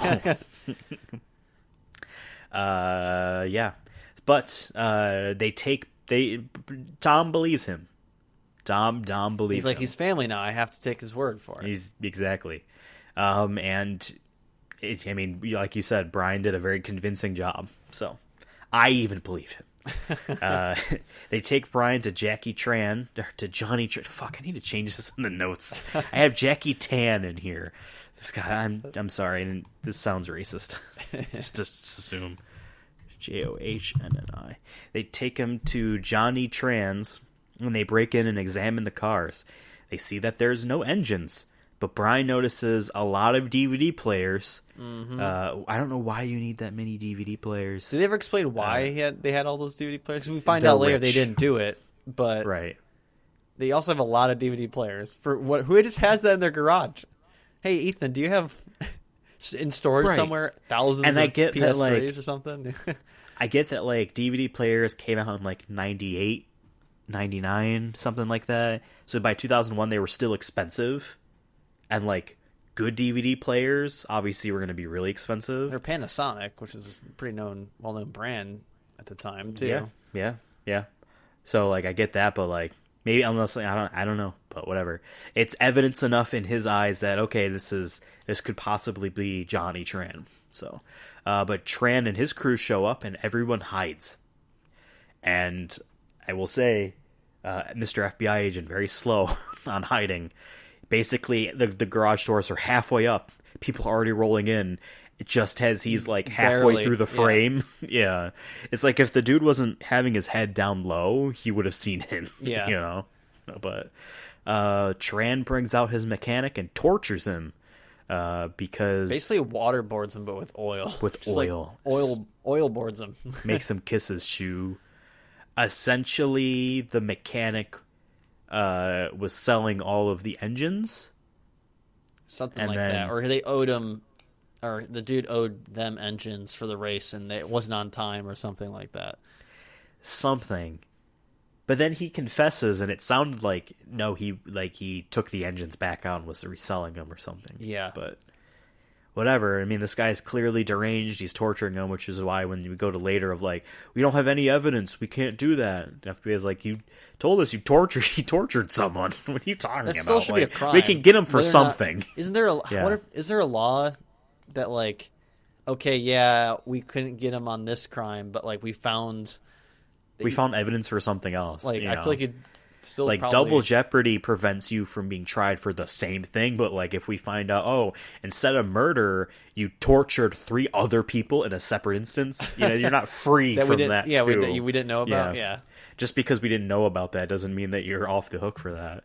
But they seemed like he did get out of it because he was at Race Wars. Not even 2 days later. Right. I mean. Later he does kill Jesse, so true. And doesn't he? What happens to him? Maybe they're rich enough they just get bail. I'm assuming because they do mention he gets out on bail. Now I remember now. But still, at the end, Brian shoots him, and as he's running away because Dom leaves, he goes to chase after Dom. He just tells people around to just call for an ambulance. So. The next day, Brian is back with the FBI, and they debrief him yet again. The FBI wants to go after Tran, but Brian still needs to get hard evidence that it's actually him. And as he walks out, Lieutenant's like, it's Dom. It always was. And he refers to, again, the fact that Dom beat a man with an inch of his life with a wrench. Here are the photos of him. This guy that you think is great is not. And then obviously it's thrown out, oh, we know you're trying to get on with his sister. Just an assault charge, though. Come on. Yeah, something. This is Race Wars, dude. Like exactly. Later, Brian and Dom are working on the car, and Dom shows Brian his dad's car. He tells us about how his dad died in a crash, and tells us about how he beat the guy that crashed into his dad how he beat that man within an inch of his life with that wrench, and gives us the all-time Big Dom quote. Are you ready? Yes, I live my life a quarter mile at a time. Nothing else matters. Not the mortgage, not the store, not the team and all their bullshit. Those 10 seconds or less, I'm free. Fuck yeah. And I remember the last time you and I talked about this quote was not on air, I don't think, because I don't know what context it would have been if it was on air. And we were talking about it, and we got to the point where it's about, we were like, okay, what does each of these parts mean? Mortgage, okay, yeah, the house. Not the store, not the team, and all their bullshit. And I remember my angle at the time was, and this was before I realized that he had a grocery store in this movie. It's just general, like, 9-to-5 person life, going to the store, the sports team. And I realized, no, he's literally talking about his grocery store, his business, and his friends, his family. Like, it's not the team and all of their bullshit. It just takes the quote completely differently for me when I watched it this time and I realized what he's actually talking about. And I remember the team and all their bullshit, you talked about what it actually was, and I just thought that we had different interpretations, and it wasn't actually... No, you were right. Whenever we were talking about it I don't back remember, then. so... I don't remember what the context was. But in a way, it is kind of like... It's weird because he's supposed to be all about the family, but this movie presents... And this quote comes back at the epilogue, after the credits. And it's really like... supposed to try to say that deep down, he is a lone wolf, and all that matters is him.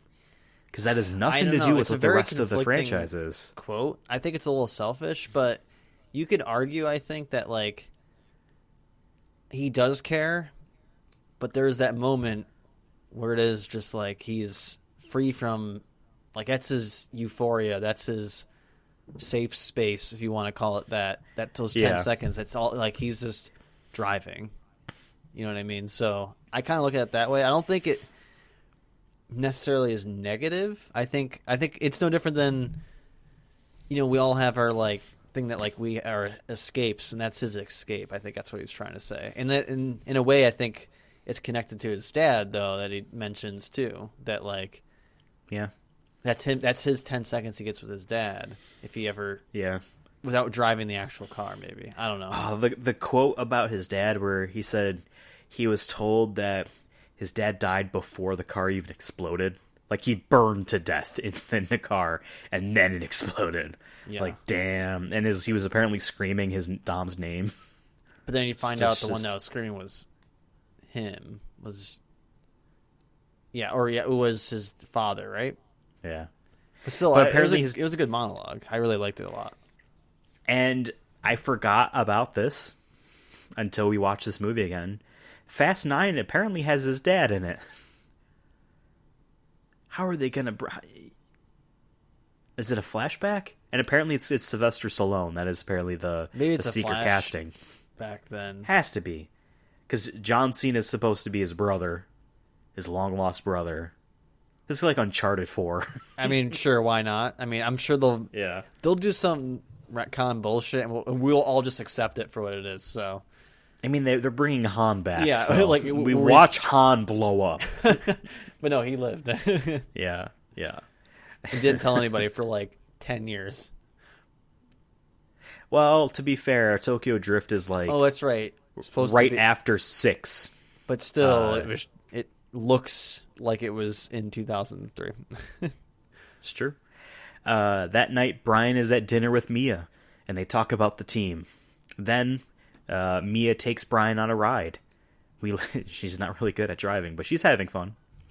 I mean, maybe in IRL, it might have been her third time ever driving a car. So maybe that probably was definitely in a studio. They're like, no, you're not just driving do a something. Big sports car. Exactly. We then see a truck get hijacked, and Brian gets a call while sleeping with Mia from the FBI agents to learn that they're going after Tran, and it's basically. He's so distracted by Mia that he doesn't care to argue on the phone, so he just says, yes, go for him, essentially. I was going to say we quickly jumped over because I know we're trying to like breeze through some of these parts, but I did write that the date scene was super lame. Like the cheesy, like, and I wrote just when I was thinking that the writing wasn't too bad, like because the monologue was good with Vin Diesel, and I'm like, okay, like maybe the writing isn't as bad as I remembered, or maybe I'm just being sold into the Fast and Furious world at this point that I've got my things I didn't like about it and just have put them away on the shelf.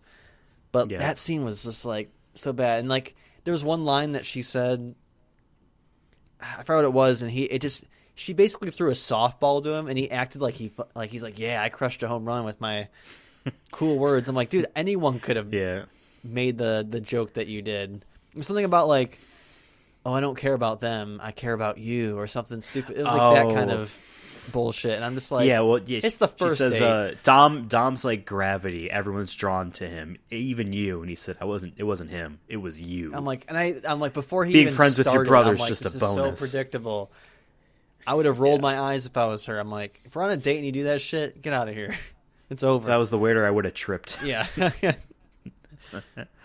The next day, as Dom's crew gets ready for race wars, Brian and the FBI agent begin their raid on the trans estate, I guess. I wrote police brutality down. Johnny Tran's daddy slaps him. Yeah, that was also uncalled for. But no, I think they treated him like... Didn't one of them, they just like slammed to the floor and like as if like... I get they did potentially... To them, they don't know because they don't have any real evidence of it that they tortured a dude, but still, I mean, with everything that's going on in real life, that I'm just like, when I saw this, I'm just like, oof. Yeah. Oof. But what do I know? I was just saying earlier that they should have, when they arrested Brian, that they should have been harder on him. I mean, so they know that these people are dangerous because they are hijacking trucks, right? Do they have any evidence of them ever going after and killing people? Which would then lead them to take the precautions that we are going in and we might have to fight these murderers, you know? So, like, I don't think there was any of that going on. So, yeah, it was, like, aggressive. Like, at least they didn't attack the entire family. They knew who they were going after. And, like, they didn't take the dad away. And that's why the dad slapping his son while he's, you know, being handcuffed is, like... Basically swatted. Just like... Yeah, and like you get the sense that like his dad isn't all that shocked. You know what I mean? When you're that rich, you just assume that like it's more of like a slap. Like, why'd you get caught? You know what I mean? It's less that like, oh, you're doing something bad. It's more like, why'd you get caught doing something bad? Yeah, you fucked up. Yeah, exactly. Yeah. You got to put your money in somewhere safe. You don't just torture people and buy expensive cars. You gotta be smart. Yeah. The next day, Brian races a Ferrari and smokes him, which is a very lame scene. He's like, how much is that car worth? He says, more than you will ever see in your life or something. And then Dom looks to Brian and says, smoke him. Smoke him. And then he does. I thought it was stupid cool, though. I was like, fuck it, let's do it. I've always wanted to do that in real like life. Shit. There's like that part of me that was just like, man, I want to race someone, like, legit, at a stop sign or at a red light. I'm not going to lie. I did that today. On my way to work. No, you... Yes. Kind of. The inner Vin Diesel, and you said smoke him? Kind of. It's one of those instances where there are two left turning lanes on a multi-laned road. Like, not a highway, but like the in-between of a road and a highway, essentially, where there's like 3 lanes each way, maybe 4, you know what I mean? 2 turning left lanes. I'm on the lane that becomes the only lane, and this other guy rolls up in the lane that immediately means he has to merge, unless he's making a right turn into one of these, the only building that he could make the right turn into, you know what I mean? Yeah. Like, and I could tell, like, when he thought the light was going to go green, he went forward a bit. And I just kept cool, stayed. I had my arms crossed. My hands weren't even on the wheel, okay? Okay. So as soon as it goes green, I start. And I'm turning. Because I've done this, because I'm heading to work. I've done this turn hundreds of times. And I don't even see the guy behind me. Because that's how far away I am. And all of a sudden, he's in front of me. So whatever, I lost. But like, I didn't make it look... The moral of the story, Devin, is you always want to avoid looking like you're trying, because when you lose, you're not embarrassed. Because I was just turning, and this guy just needed to zoom ahead of me, whatever. Like, I was doing my normal drive, you know. I mean, I've had moments where that kind of shit happens, but I always want to have a situation where I pull up next to someone, and they're like, look at them. Like, nice Subaru, bitch, and I'll be like, okay, Chevy Cobalt, let's do it, or something. I just want to... I don't know if I ever told you this, but I told David I had a dream where I did that. On a road, a popular road up where we grew up. 3 cars, myself included, and we start going, and I'm last. And then a cop pulls me over, yep. And I'm like, so you're telling me, because it was one of the things where the other 2 people were too fast for him, so he pulls me over. So in my dream version of me, I'm like, so you're telling me, officer, that if I was going faster, you wouldn't have pulled me over? He was like, yes. I'm like, I pulled over the person that was last. Fuck. It's fair. And then I woke up. Racing. But yes, he has Dom's respect and trust. It has been given to Brian. The one thing he's been craving is bromance from Dominic Toretto.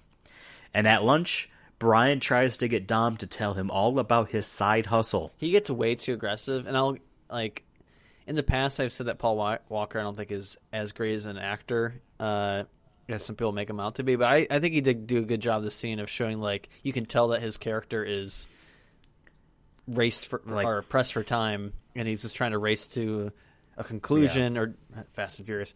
And he's like, my job is at stake, my career is at stake, and I need information.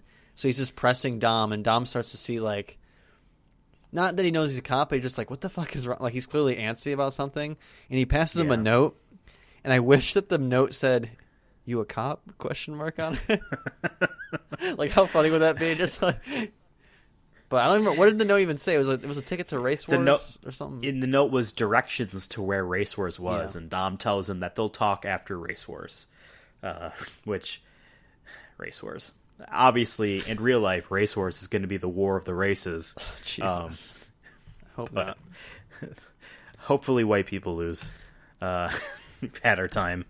But yeah, no. About that scene though, what are you, constipated? What's that look you got? No, I'm just laughing because I'm reading my notes I have. That was a good scene where he really did again sell the lie very well of he has been trying to work his way through life. He works, basically a retail job.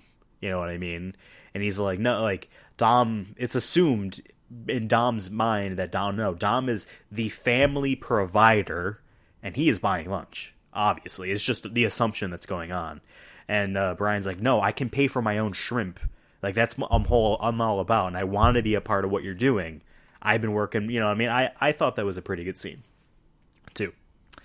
That night, the FBI learns that Tran was innocent.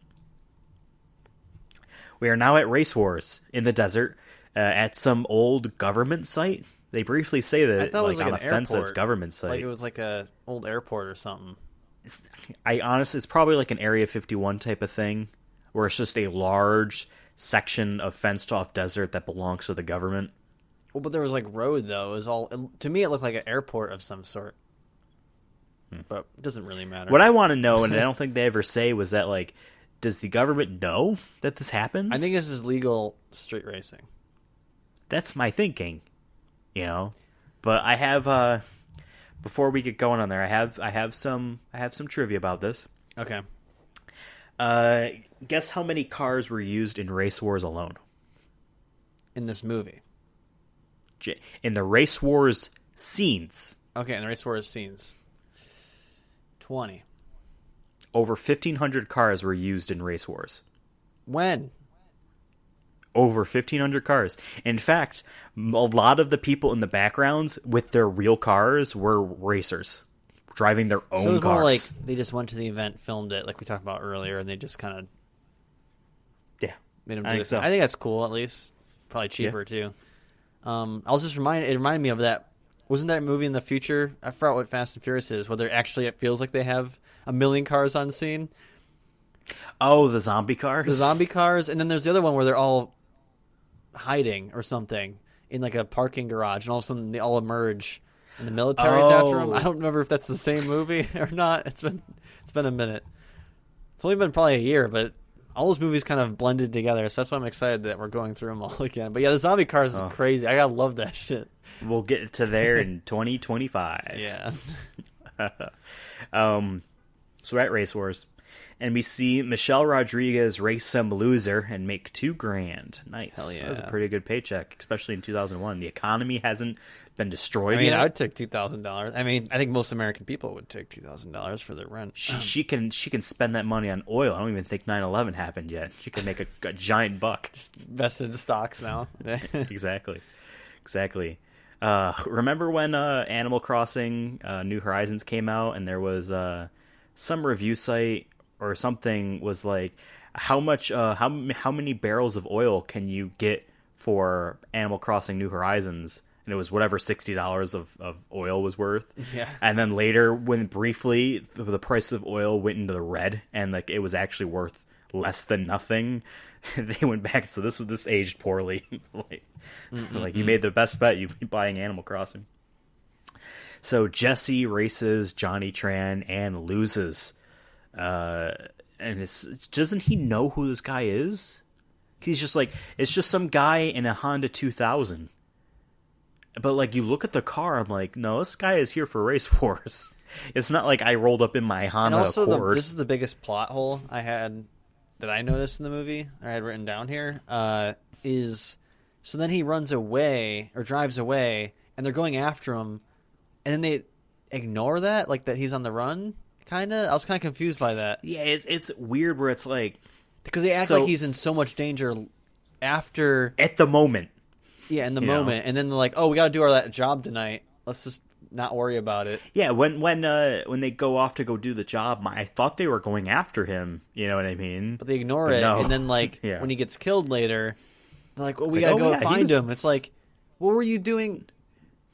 Exactly. Like confused. A day passed. It was the next day. Yeah, they're like, they did that because it was early morning is when they go and rob the truck.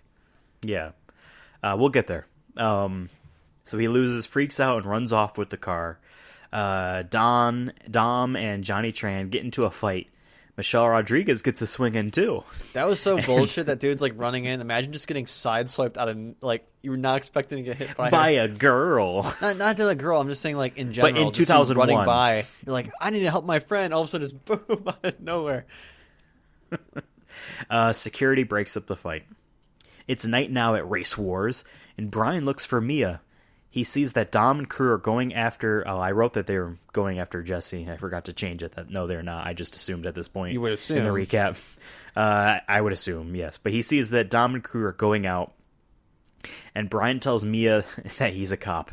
And she has the correct reaction to that of, like, go fuck yourself, essentially.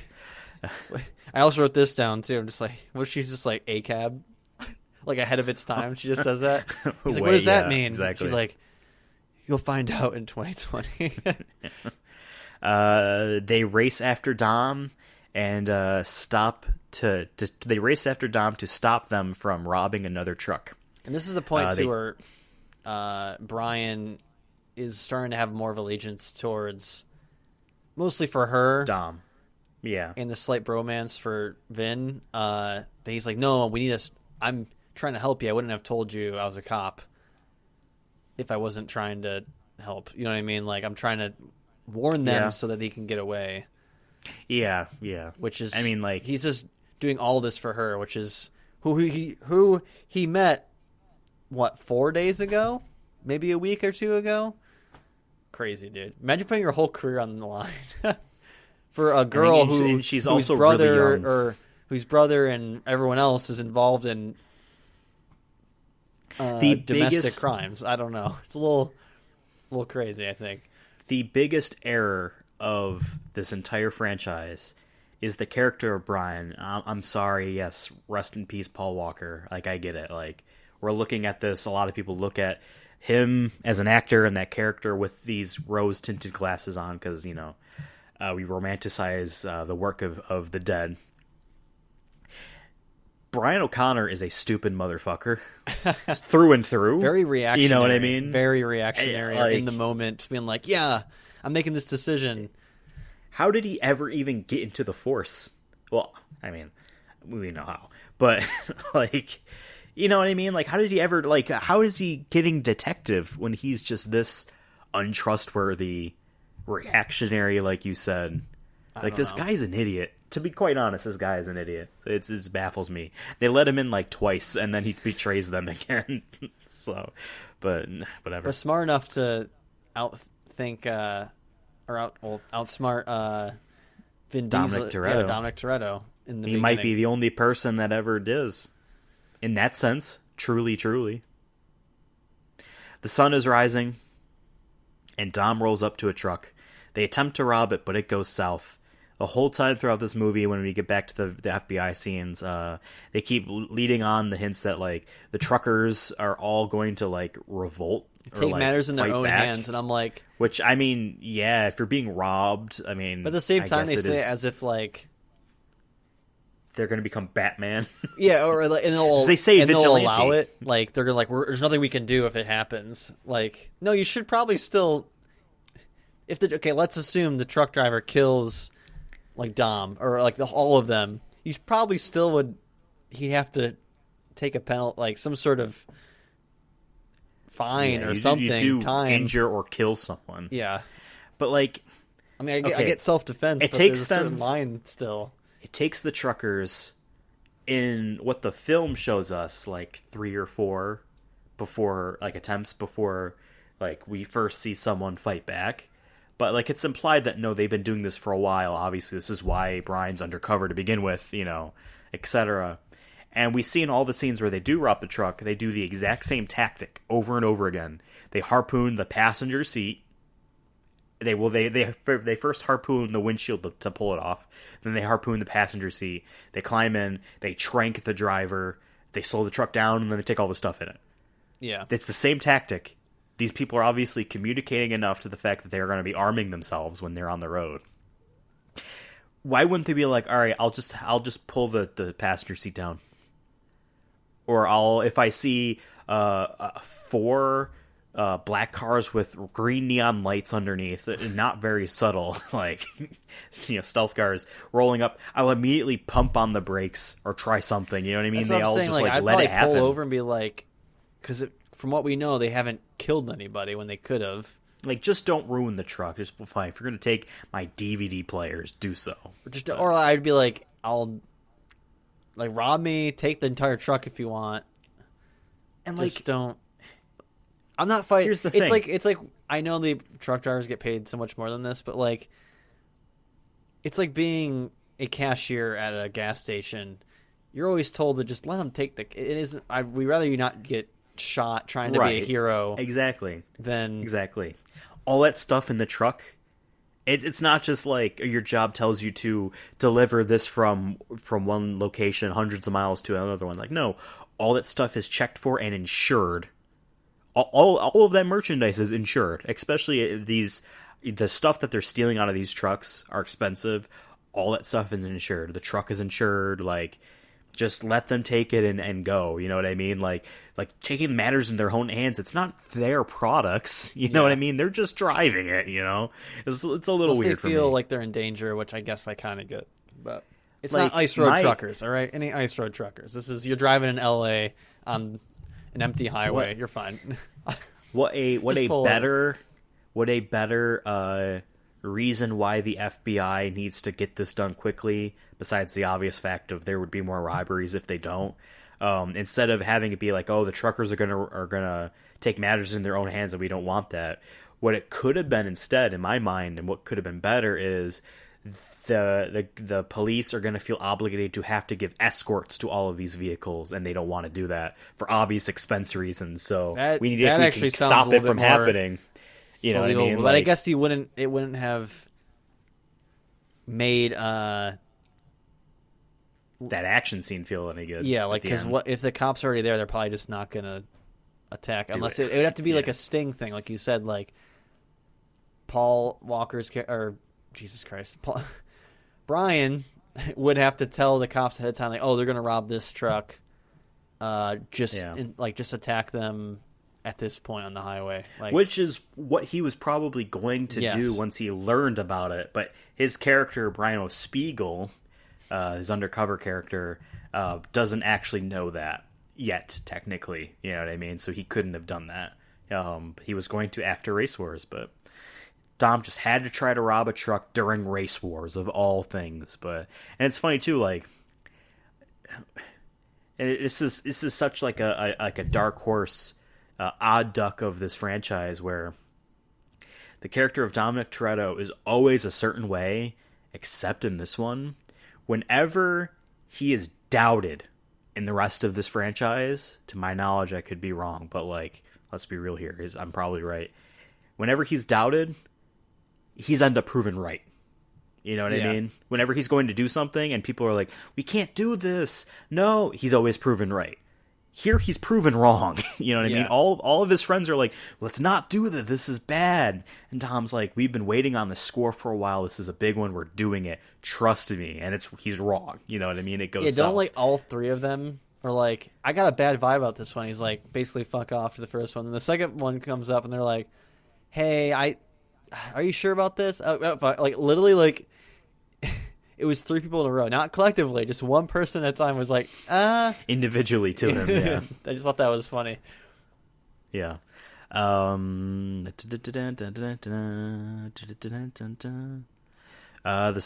it again. The sun is rising, and Dom rolls up to a truck. They attempt to rob it, but it goes south. Vince is strung up to the front of the truck, and it's like his arm is like all wrapped in the harpoon wire. It does not look good. No, it was very bad. And the driver has a shotgun. Michelle Rodriguez attempts to knock the truck and ends up tumbling off the road. It's very much, I don't. She gets in a pretty bad crash. Like, yeah, she definitely gets fucked up from that. Leon goes after her and he's like pulling her out, and I think he calls her baby girl or something like that. It's definitely weird. Like, I thought you're supposed to be all equal friends. You still like, it's weird. She's not one of the women you invite to your party. You know what I mean? She's Michelle fucking Rodriguez. Put respect on her name. Come on. Exactly. Until we get to Fast and Furious, where she goes, Dom! And then we have to drop the respect a bit. But in this movie, we give her respect. Brian and Mia have caught up, and Brian jumps onto the truck and unhooks Vince. They jump back to Brian's car. This all happens like done. Like, he is an FBI agent. He's done action scenes like this, probably in his head, not in real life. But he just does it. Like, he does what Dominic Toretto could not do. What Dom was trying to do the whole time was to unhook him and get him to jump over, and Brian just does it, just straight up like that. So, again, this is why he's like kind of supposed to be the main character, and then the rest of the franchise are like, oh wait, no, it's Vin Diesel. Because Vin Diesel owns some of the rights, and he's their big star. When we get to Tokyo Drift, the only reason why he's in that movie and the post-credit scene at all was a big deal he made. So, like, he's a part of this for real. But this is definitely supposed to be the Brian-focused movie. Like, he is the main character. I also, I'll wait till the end. I was going to say that I think this movie points to more of a standalone film, that I think it was supposed to just be one film, at least at first, in my opinion, based off the ending. But we'll get to that in a bit. Off the road, Brian calls an ambulance, and Dom's anger rises the more he realizes that Brian was a cop this whole time. And like, that was a pretty good, again, like, Paul Walker did act that scene well, where he's like, he's trying to be an adult, so to speak, on the phone, you know what I mean? Like, taking charge, like, we need an ambulance, and he's this and this, and he's explaining it, but he's also like panicking because of what's going on. And I love the fact that he is straight up blowing his cover gives him this whole time. Once you put that phone down, I'm gonna kick your ass look. Like, he has that look in his face, like, I can't stop you, because he does need help, but also like, man, I want to just punch your face in, like, so hard, because he's crushed, because he invited him to the barbecue, right? All right, and then this man he's lied to betraying him. All that. Yeah. he realized that he was going to essentially put Dom in jail. You know what I mean? Get him thrown in jail. But there's something wrong with Vince that needs like them to know we need to cooperate still. You know what I mean? So he's safe. A helicopter ambulance comes down and takes Vince away, and Dom and crew leave Brian. And for a second, I thought that they were going to take Brian's car, like make Brian walk home, because they do total one of them at the very least. So like, you know, but Brian goes back to Dom's place and to hold Dom up. He's got a little gun, and Dom's got a big old shotgun. Dom is going to drive his dad's car to go find Jesse before Tran does, which that's all tense and stuff. That goes back to the thing where, like, why weren't you doing that earlier if it was that big of a Shouldn't deal? you... Also, I did like, though, how badass Vin looked. He has his classic white T-shirt, but it's blood covered, and he just has a fucking shotgun. Like, this was a low shot too, because we were from Brian's perspective, and you know it's in California, so like the driveway is like a hill, you know. Yeah. So it's going up, so we could see Dom is literally above us with the shotgun in his classic look, like you said. So yeah. If anything, I'm watching when I saw that, watching the scene, I was like, do I want a Mandy movie for Vin Diesel where he just has like this? He has to go kill a bunch of dudes just to save his supposed girlfriend. To be Bloodshot. Like we can just do it again with Vin Diesel, Nicolas Cage's Mandy. We need to watch Color Out of Space. We do. I really want to see that. It's the same director as Mandy. Yeah, it looks like another like I should be on. It's a cosmic shrooms. horror. Yeah, while watching this, but yeah. Yeah, and it's just Dom really did value the money they would make after on that job than family. Well, he did mention this is like Michelle Rodriguez when she was trying to tell him, "Oh no, we shouldn't do this." He's like, I think he tells her like, "Oh, I had a dream that we were in Mexico on the beach." So like he was saying, this is the last one. Basically, this is the one that's going to put us over the top, so we can leave and put this all behind us. So like in a way, I think he was just trying to find a place for just them two, I guess. But they never really established that throughout the movie that like they wanted a forever home, like, you know what I mean? Because they're all living together. But I think there was some part of that where it's like, no, he wants to just be with her in Mexico or wherever on the beach and start a family or whatever it is.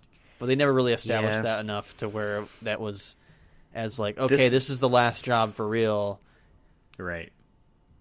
Yeah, it's kind of just like implied. You'd have to pick up on that and realize it, but like, or he's just completely bullshitting her, like a villain would. You know what I mean? When that villain's love interest is starting to realize what they're doing is bad, and he's like, but this is going to be the last one, essentially. Type. It's always lie, the last one, and you wind up doing 10 more because you're like, oh, just a little bit richer. We can buy another house. You know? Yeah. Exactly.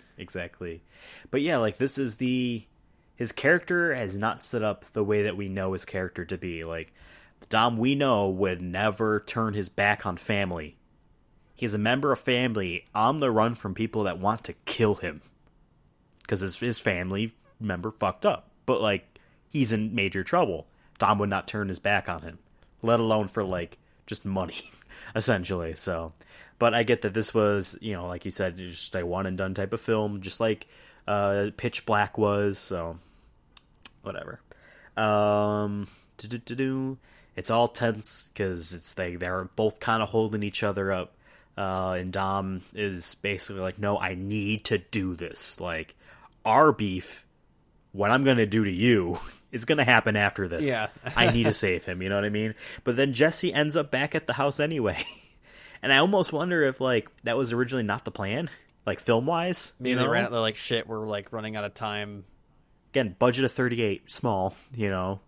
Yeah, that's probably just one set at the house. So. We needed 200 more cars to make the final thing. Yeah, because it winds up just being a motorcycle chase, basically. Yeah, there's no giant set piece at the end. As opposed to the other ones where there's always I guess some it's epic, the train. Yeah. Either a plane is falling to earth. Even in Too Fast and Too Furious, they jump a car onto a boat, you know? Yeah, like, something crazy like that. Like that one last big stunt. Yeah, exactly. Yeah, it really is just the train, just a classic movie kind of trope. But yeah, so Jesse's at the house, so that's cool. Then Tran heads by and shoots them all up. Dude, that was so fucked up. Like, out of all, Yeah. we've seen like a couple death scenes in Fast and Furious. I think this one's one of the more like, damn, like that was cold blooded, like for real. Like just a drive-by shooting like that. That's like real crazy. Jesse has been shot. Yep. Brian chases after Tran in his own car, and Dom follows suit in his dad's car. Brian is able to shoot Tran, and he goes down. He kills him, I think, because he checked his pulse. But then, no, after that, he yells at the people that are just around to call for an ambulance. I thought he was dead. I'm putting him saying that Paul murdered I that hope man. he's dead. I think Good. And he's not wearing anything to identify him as an officer of the law, so it's essentially as if someone... Now, granted, the guy that's dead has an Uzi.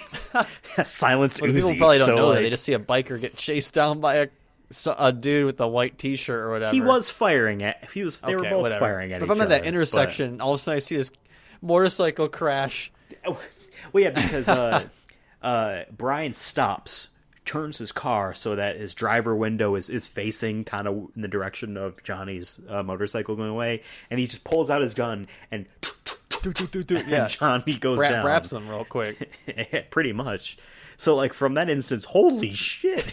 Like, this motorcycle guy was running for his life in the eyes of those people. My God, yeah. And then maybe someone notices that, yeah, in his left arm and his left hand is a silenced machine gun. Maybe, so. but still. I'd still be like, what the fuck? Yeah. I don't know if I'm calling Yeah. 911. I might just drive away. I'm scared. I might leave. Yeah, so then, so as he is saying call an ambulance, he sees that Dom, yes, had been following him, and the guy that killed Jesse's dead, so Dom is going to leave, and Brian cannot let that happen. So Brian catches up to Dom at a light. Dom tells us how it was like as a kid he used to go to this light, and the train tracks are exactly a quarter mile away from this light, so it's a and perfect, it calls back to what he's saying earlier, that 10 seconds or whatever, he's free. Exactly. And in a way, you can even say that's kind of a metaphor for, like, he knows if he beats... Because I don't know if he knows the train is coming, but I feel like what you thought would happen was Dom would beat him, and the train would cut Brian off, and Brian will have to be like, okay, he won. That was his 10 seconds to freedom. You know what I mean? Because usually it's 10 seconds of freedom, but in a way you can maybe, like, I thought that's how it was going to end when we first watched it. You could also look at it like, this is the 10 seconds before he crashes into the train and dies. Yeah. If he can't make it. Or the 10 seconds of us to what we could have been, which is... He's very much a, he has got the cross around his neck, saying grace at the table type of, like, if I follow the path, I'll be good, but not actually following actual scripture. You know what I mean? That kind of, like, people use Christianity iconography, and they adopted these. I don't want to say ways of life. Whatever better word for saying ways of life is? Not necessarily morals, but like they don't not actually following any scripture. I wouldn't even be surprised if Dominic Toretto never read either the New Testament or the Old Testament, you know what I mean? But like this kind of way of looking at his own life, has of purpose like, of some if sort. I am still good enough to beat the train, then I'm free. If I'm not, then I'm dead. So you know what I mean? There's a lot of things they could have done like with this. too. I will say I do like what they did. I think after watching it a second time. One bit of trivia. And I didn't really look at this, so whatever. One bit of trivia said that Brian does technically beat Dom when they jump the train tracks, even though it was supposed to kind of show that they did at the same time. And just like the Dominic quote, by an inch or a mile doesn't matter, winning's winning. So I don't remember. It kind of looked like they were just neck and neck. I think it was supposed to show that they did it at the same time, that they're equals. But this trivia said, well, technically, if you freeze it on this frame, Brian wins. So whatever. Yeah, and also in a way, like, and I was going back to like one ending I could have seen was where the train cuts off Brian. I kind of like that they were both neck and neck, and it showed that, like, no, he's gonna stick to him to get his man. You think, and then you realize, no, he's he's gonna let him go or something. Yeah.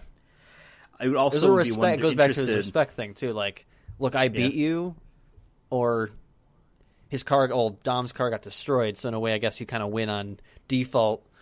You know what I mean? That like, okay, I beat you, I earned your respect. But then he does another respectful thing of letting him go. Another way I could see this end is the opposite, where Brian makes the jump and Dom doesn't. He doesn't crash or anything. And again, the respect thing, he would just sit there. Okay, I lost, and he sits there. You know what I mean? But instead, they both make the train. The effects are 2001, but it gets the job done. It's better than the first race scene of the first. Yeah, it helps that here. it's in daylight a lot better instead of neon lights around. It's easier to morph asphalt in the day than it is to For sure. the neon lights. Dom crashes his car though because like a truck just clips him. And I noticed this because I had my steelbook of the Blu-ray for this movie next to me as I'm watching it. It's weirdly supposed to have it has this comic book panel motif going on, and it's weird. These are actually scenes from the movie in comic book form. Mm-hmm. One of them is his car in midair as it's being totaled. The other is Johnny Tran with his silenced machine gun. So I noticed that was weird. But yeah, Dom crashes his car. He's fine, but his car is totaled. And the cops are coming. We're going to put a pin on that for a second. Because we only hear them. And we hear them for a while. They're not around the corner. We just hear them. Brian gives Dom his keys. He does owe Dom a 10-second car after all. And Dom gets away. And then that's it, right? Yeah. In Too Fast, Too Furious, they know that Brian let Dom go. I think Dom How? must have said something. Well, No, he's just gone in that movie. He's not in Too Fast and Furious. So, like, the cops, the idea... maybe and I they think saw might that the car even, was smashed and his car was taken, and they just were like, dude, what the fuck? Like, But, like, he could just make up a story of, like, I wasn't driving that car. I was driving this one. the only thing I could think of You know that what I he could mean? come up Or with was, something. like, he crashed, so I pulled over.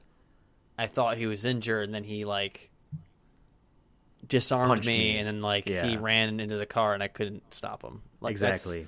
But I think that That's my plot for that movie, which is a terrible movie.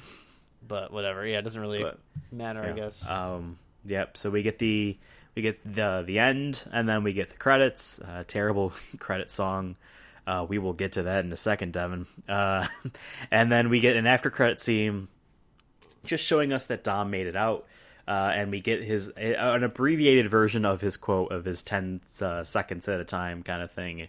When I'm in those 10 seconds, I'm free because he's free. Yeah, and I think that ending, the epilogue, I think tells me that, like, nope, this was the last movie. He got out. Like, that's the story of Brian. This is the story of Dom and how they've parted ways, and, like, he let him go, and, like, that's the ultimate respect. Is like, he could have easily arrested him there, and that would have been it. But he formed a bond with him that now is not like unbreakable, but just like you can just from that scene, I'm like, okay, it's over. But they're never going to meet again. Men. But they're changed men. Yeah. Yeah. That was the Fast and the Furious. So I actually said most of the trivia throughout the thing. I do have one more. I guess at one point, Vin Diesel broke one of the stuntmen's nose. So whatever. I don't know who he punches in this movie. I don't really. Maybe it was Johnny Tran's stunt double. maybe Punches him. But I have a new addition to our segment here, where instead of just trivia, I have awards, Devin. Awards. Do you want to know? Now, I didn't. This isn't even all of them. This is some of the most notable award nominations and winning that this movie had. All right. Okay. So Vin Diesel was nominated for Best Actor at the Black Reel Awards. Okay. Nominated. Obviously, this is all for 2001. Obviously, that's when the movie came out. Paul Walker won Breakthrough Male Performance at the Hollywood Film Awards. The MTV Movie Awards nominated basically those exact 2 awards for both of those 2 people, but they were just nominated. And for a weird award that I feel like was one of those things where, as obviously this is MTV, so it has a much lighter attitude when it comes to obviously awards. You know what I mean? Yeah. Weird award, best on-screen team. They won. Vin Diesel and Paul Walker won best on-screen team. It's one of those things where I'm like, we know how award shows kind of work because we maybe made a couple or 2, and we know that you kind of make an award to try to fit something. You know what I mean? That you want to give an award to recognize. Yeah. I feel like they just wanted to give an award for the movie somehow. But this is my favorite one. The Stinkers Bad Movie Awards gave this movie an award. It won Most Intrusive Musical Score. It does have some cheesy obnoxious songs in it. And it's loud. It does. It's loud. Yeah. But yeah, that is all of the stuff. I do have, I guess, one tiny more bit of trivia. Vin's car that he drives besides his dad's car, obviously at the end, is an RX-7. And initially on the inside, because this is an action movie, it had a roll cage. So obviously when the car rolls, you're safe. Like, obviously NASCAR has them. I don't know how Formula One necessarily I don't think works, they do because because it's an open the way they cockpit. sit. Yeah, it's like a cockpit. But obviously NASCAR has roll cages. But Vin Diesel's too big, so they had to take it out. He couldn't fit. So they had to take the roll cage out of the car. I would imagine this ended up meaning that they had another version of the car for a stunt double. Probably. To fit in. You know what I mean? Because there are definitely scenes where like they're driving, but the car clearly isn't moving in real life. You know what I mean? But then there are scenes where the camera is back and obviously that is a car driving on the road. Stunt doubles in that car. So that is all of the awards and trivia for The Fast and the Furious. So let's go on to our rankings and our discussions. So we have 2 rankings on the Chronicles of Diesel. We have just the actual movie rankings where we rank all the movies we watch, as well as a Vin Diesel performance ranking. Mm-hmm. We're going to start with the movie in general. So we're going to rank the movie regardless of how much we like Vin Diesel. And he can be a benefactor to it, but it's not going to be like, he's only in it for 3 scenes, so therefore it's last, because that's the Vin Diesel performance. So obviously you know this, Devin, I'm talking to the audience. I'm going to quickly recap or run through what our current rankings are for movies that Vin Diesel is in. So we have 7 so far. We would be adding an 8th one. Mm-hmm. Number 1 is Saving Private Ryan. Number 2 is The Iron Giant. Number 3 is Awakenings. Number 4 is Boiler Room. Number 5 is Pitch Black. I forgot we ranked that low. Yeah, I know we had a discussion about it, yeah. Number 6 is Multifacial. And number 7 is Strays. If you want to know more about our opinions on those movies, like full fleshed out opinions, go check out the other episodes. We go into detail like we did on this one. So, this is hard. Really? I am, like I said, I'm a changed man. After watching this a second time, I know exactly, like, after I watched it, I'm like, I know exactly where I want to put it. I honest to God, don't know where I want to put this. So why don't you pitch me where you think this belongs? A lot of my movie rankings are also based off when am I going to watch this movie again, and also when you look at other, like when you review movies, looking at cinematography and all of that.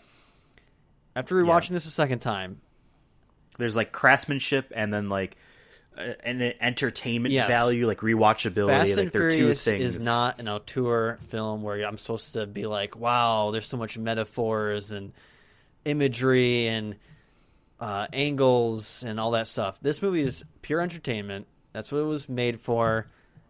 And to me, I'm probably going to watch this movie again. I don't know if it's going to be a year from now, a couple years, but I bought it on DVD or Blu-ray for a reason. And after watching it a second time, like I said, it was about 30 minutes into the film again where I was like, wait a minute. I like this a lot. So I'm going to put it at second. You know what? Because I'm like, I love Iron Giant for what it is. But like, I would never watch that movie I might not again. watch it again until I have kids. In or fact, something. all of the movies below Saving Private Ryan, which is number 1, I don't want to see again. But I do want to see The Fast and the Furious again.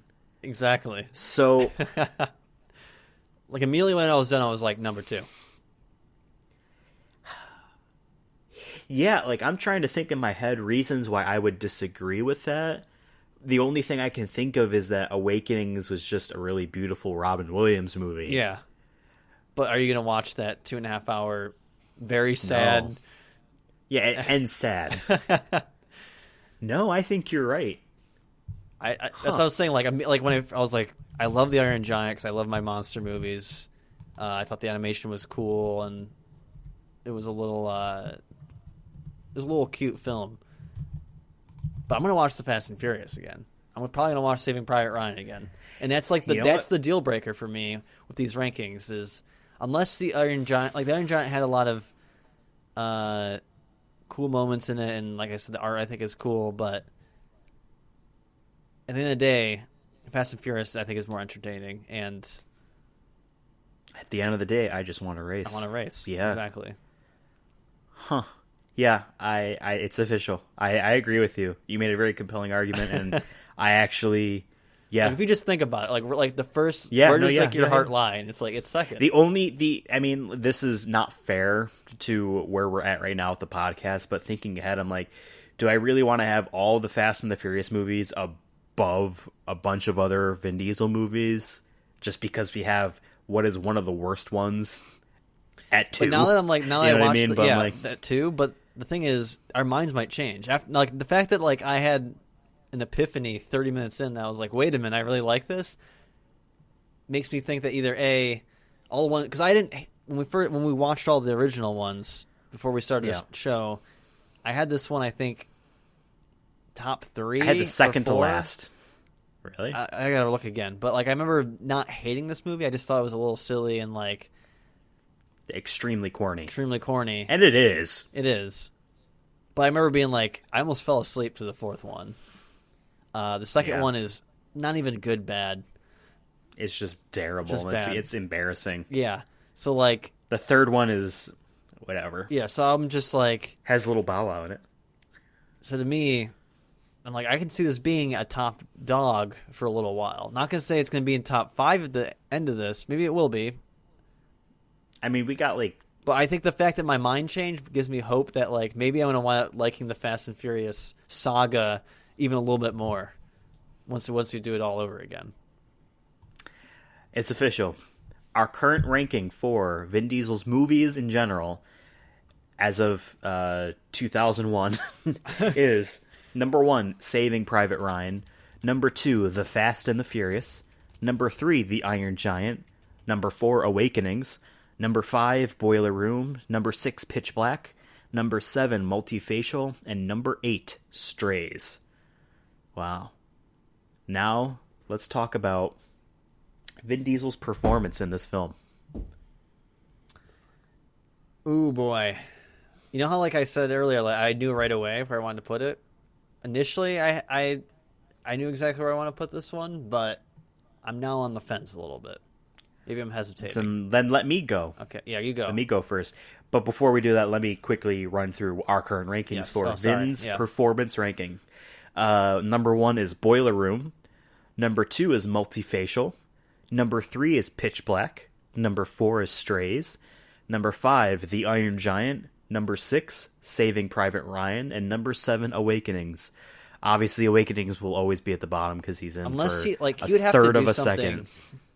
So offensive, like just straight, like, yeah. Like he does a movie where like, you're right. It has to be something so offensive, like just derogatory. Like it has to be like using slurs. Like, it can't just be bad. It has to be like we might stop the podcast because of it. You know what I mean? Yes.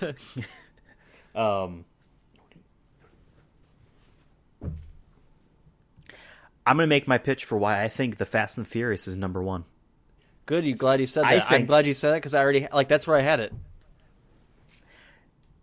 To me, watching Boiler Room it shocked me how good he had just flowing monologue, and that's why that was number one for so long. You know what I mean? Number two is Multifacial. That is a short film that he crafted himself. All of the work was by him essentially, and it's all him kind of talking and going through, and you're like, wow, this is really good. And Pitch Black is like a really Vin Diesel centric story, and like that's very important and blah blah blah.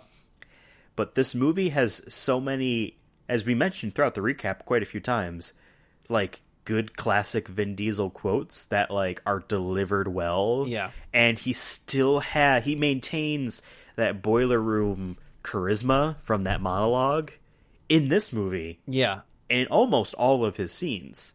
Yes. In scenes where he is upset that his friends abandoned him essentially and left him for dead, he is acting really well pissed, and he does a really good job at expressing that and expressing the newfound friendship for the rookie he thought was an idiot that actually came and saved his ass. He expressed when he's talking about his dad, I actually thought that he managed to act in a way where we're told a couple times that this guy he beat a man with a wrench almost to death. Yes.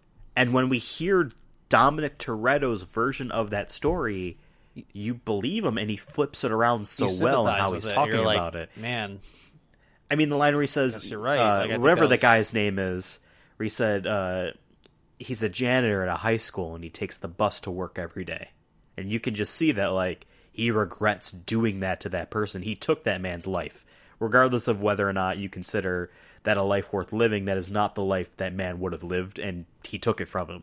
And you get that sense from his acting. But the same way for me, that scene too, I was just like, I kind of sympathize with him. Like, I understand his anger in a way. You know what I mean? Yeah. So like, there's that as well, where you're like, you understand his anger, but also his regret. So like, he did a great job with that. I think that's his best scene in the film, for sure. We talk about a scene, we said it was classic Vin Diesel white top.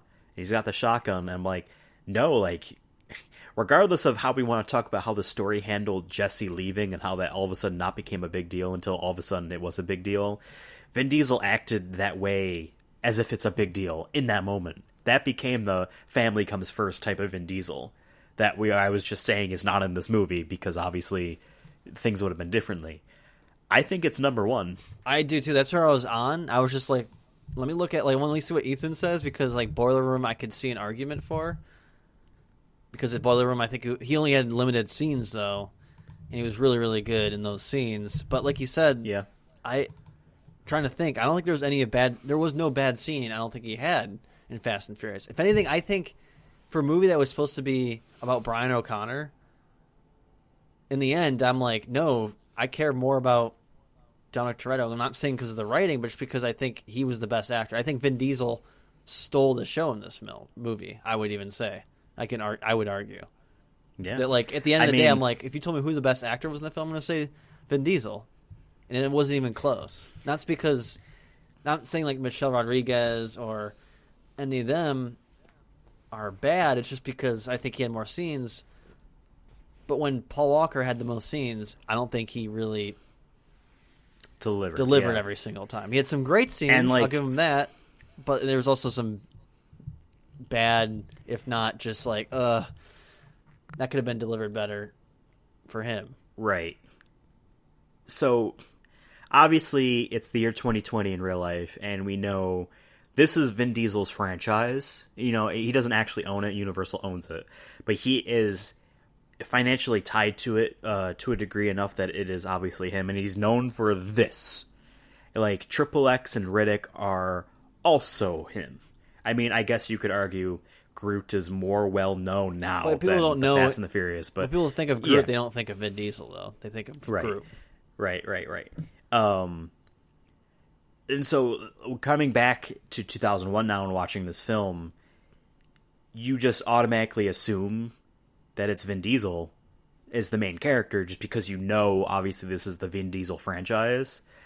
And then you have to, like, either actually pay attention to the story, because you could easily and rightfully watch this film just to kind of have fun and have something on. You know what I mean? Like, you don't need to analytically look at this film.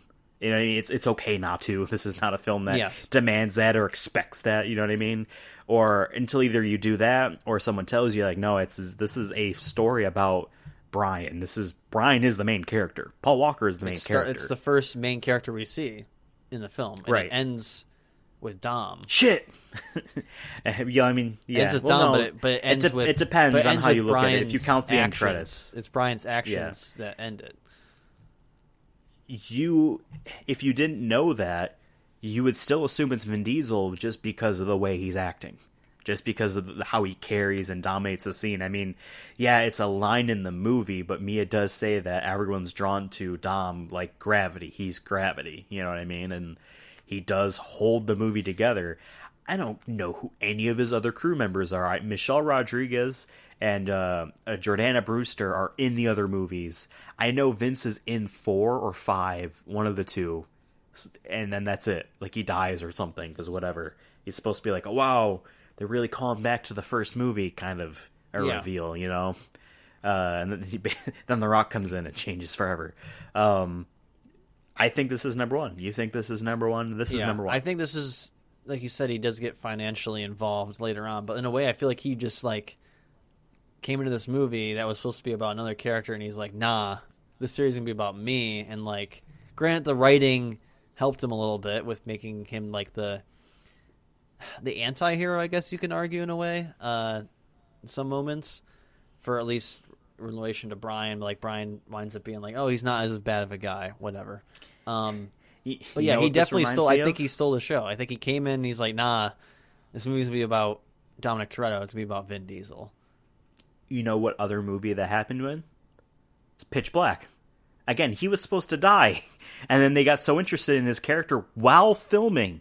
While Vin Diesel is attached to the character, part of it that is acting. You know what I mean? You can't. That's not and solely now it's a Riddick franchise. You know what I mean? Like, it's the same thing essentially. You know, outside looking in.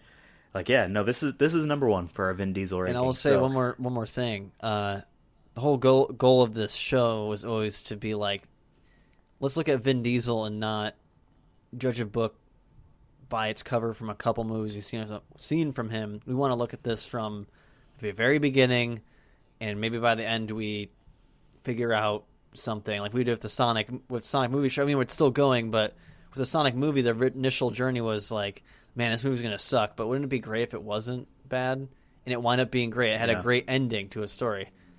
And I think I've said this a couple times on the Chronicles of Diesel, how like already I feel like we've already learned some things about Vin.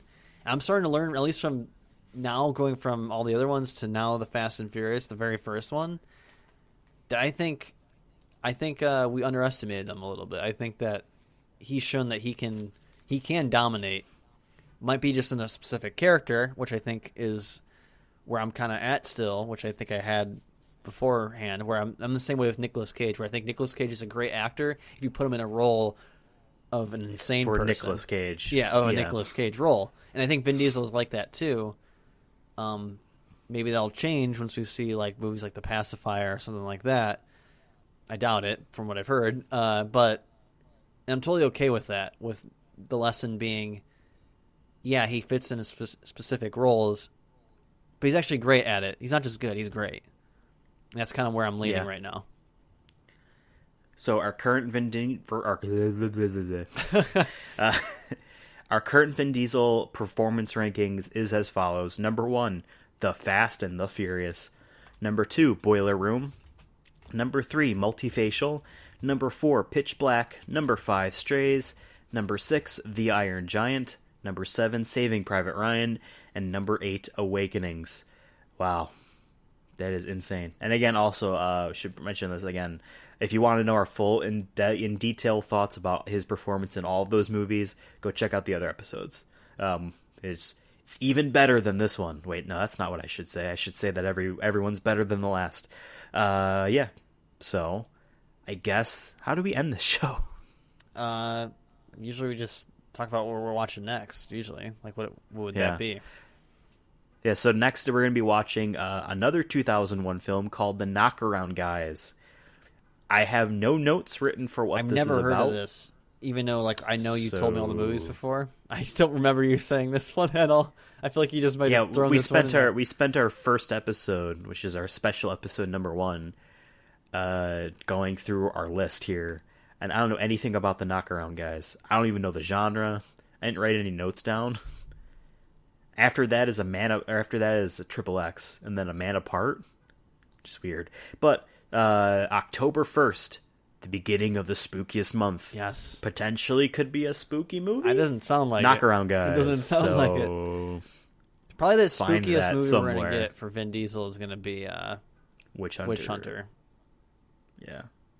I mean, Bloodshot's pretty spooky. It's not like... Yeah, it's not... No, it's not. Actually, I take that... I was going to say, I'll try to be like, yeah, you're right. No, you're not. It's not spooky. His chest closed, Devin, when he shot If anything, there. that's scary before it's spooky. Spooky is not necessarily scary. It's just ooh, eerie. Yeah. Well, make sure you watch the Knockaround Guys, or it's just called Knockaround Guys. It sounds Fall like it might be Guys? like an action comedy. Make sure you watch Fall Guys by October 1st. And so let us know what you thought about The Fast and the Furious by contacting us on Twitter. The show can be reached at Sonic Movie Show. I forgot to mention, if you just found this one episode, we do an entire movie and video game podcast series called The Sonic Movie Show. It's about Sonic games, not really just Sonic, and about movies, not really just the Sonic movie. It's a weird title, but we're working with it. It's on the same feed that you're listening to this on, so go check us out there. But let us know what you thought about the original The Fast and the Furious by following the show on Twitter at Sonic Movie Show. You can follow me, Ethan, on Twitter at Ethan Absolutely, and you can follow Devin on Twitter at CURSONA YouTube. If you found this episode by happenstance, like we said, and don't like the feed that you're listening to it on, we are also on Apple Podcasts, Spotify, Stitcher, YouTube, Google Podcasts, until that becomes YouTube Podcasts. YouTube, however that Cast, works out. Pod. Yeah. And Pocket Casts, I believe, is the other one. So give us a listen there. And stay tuned for the Knockaround Guys on October 1st. Bye. Bye. What is it with you? What do you got, a death wish or something? That's what it takes. I just want to race.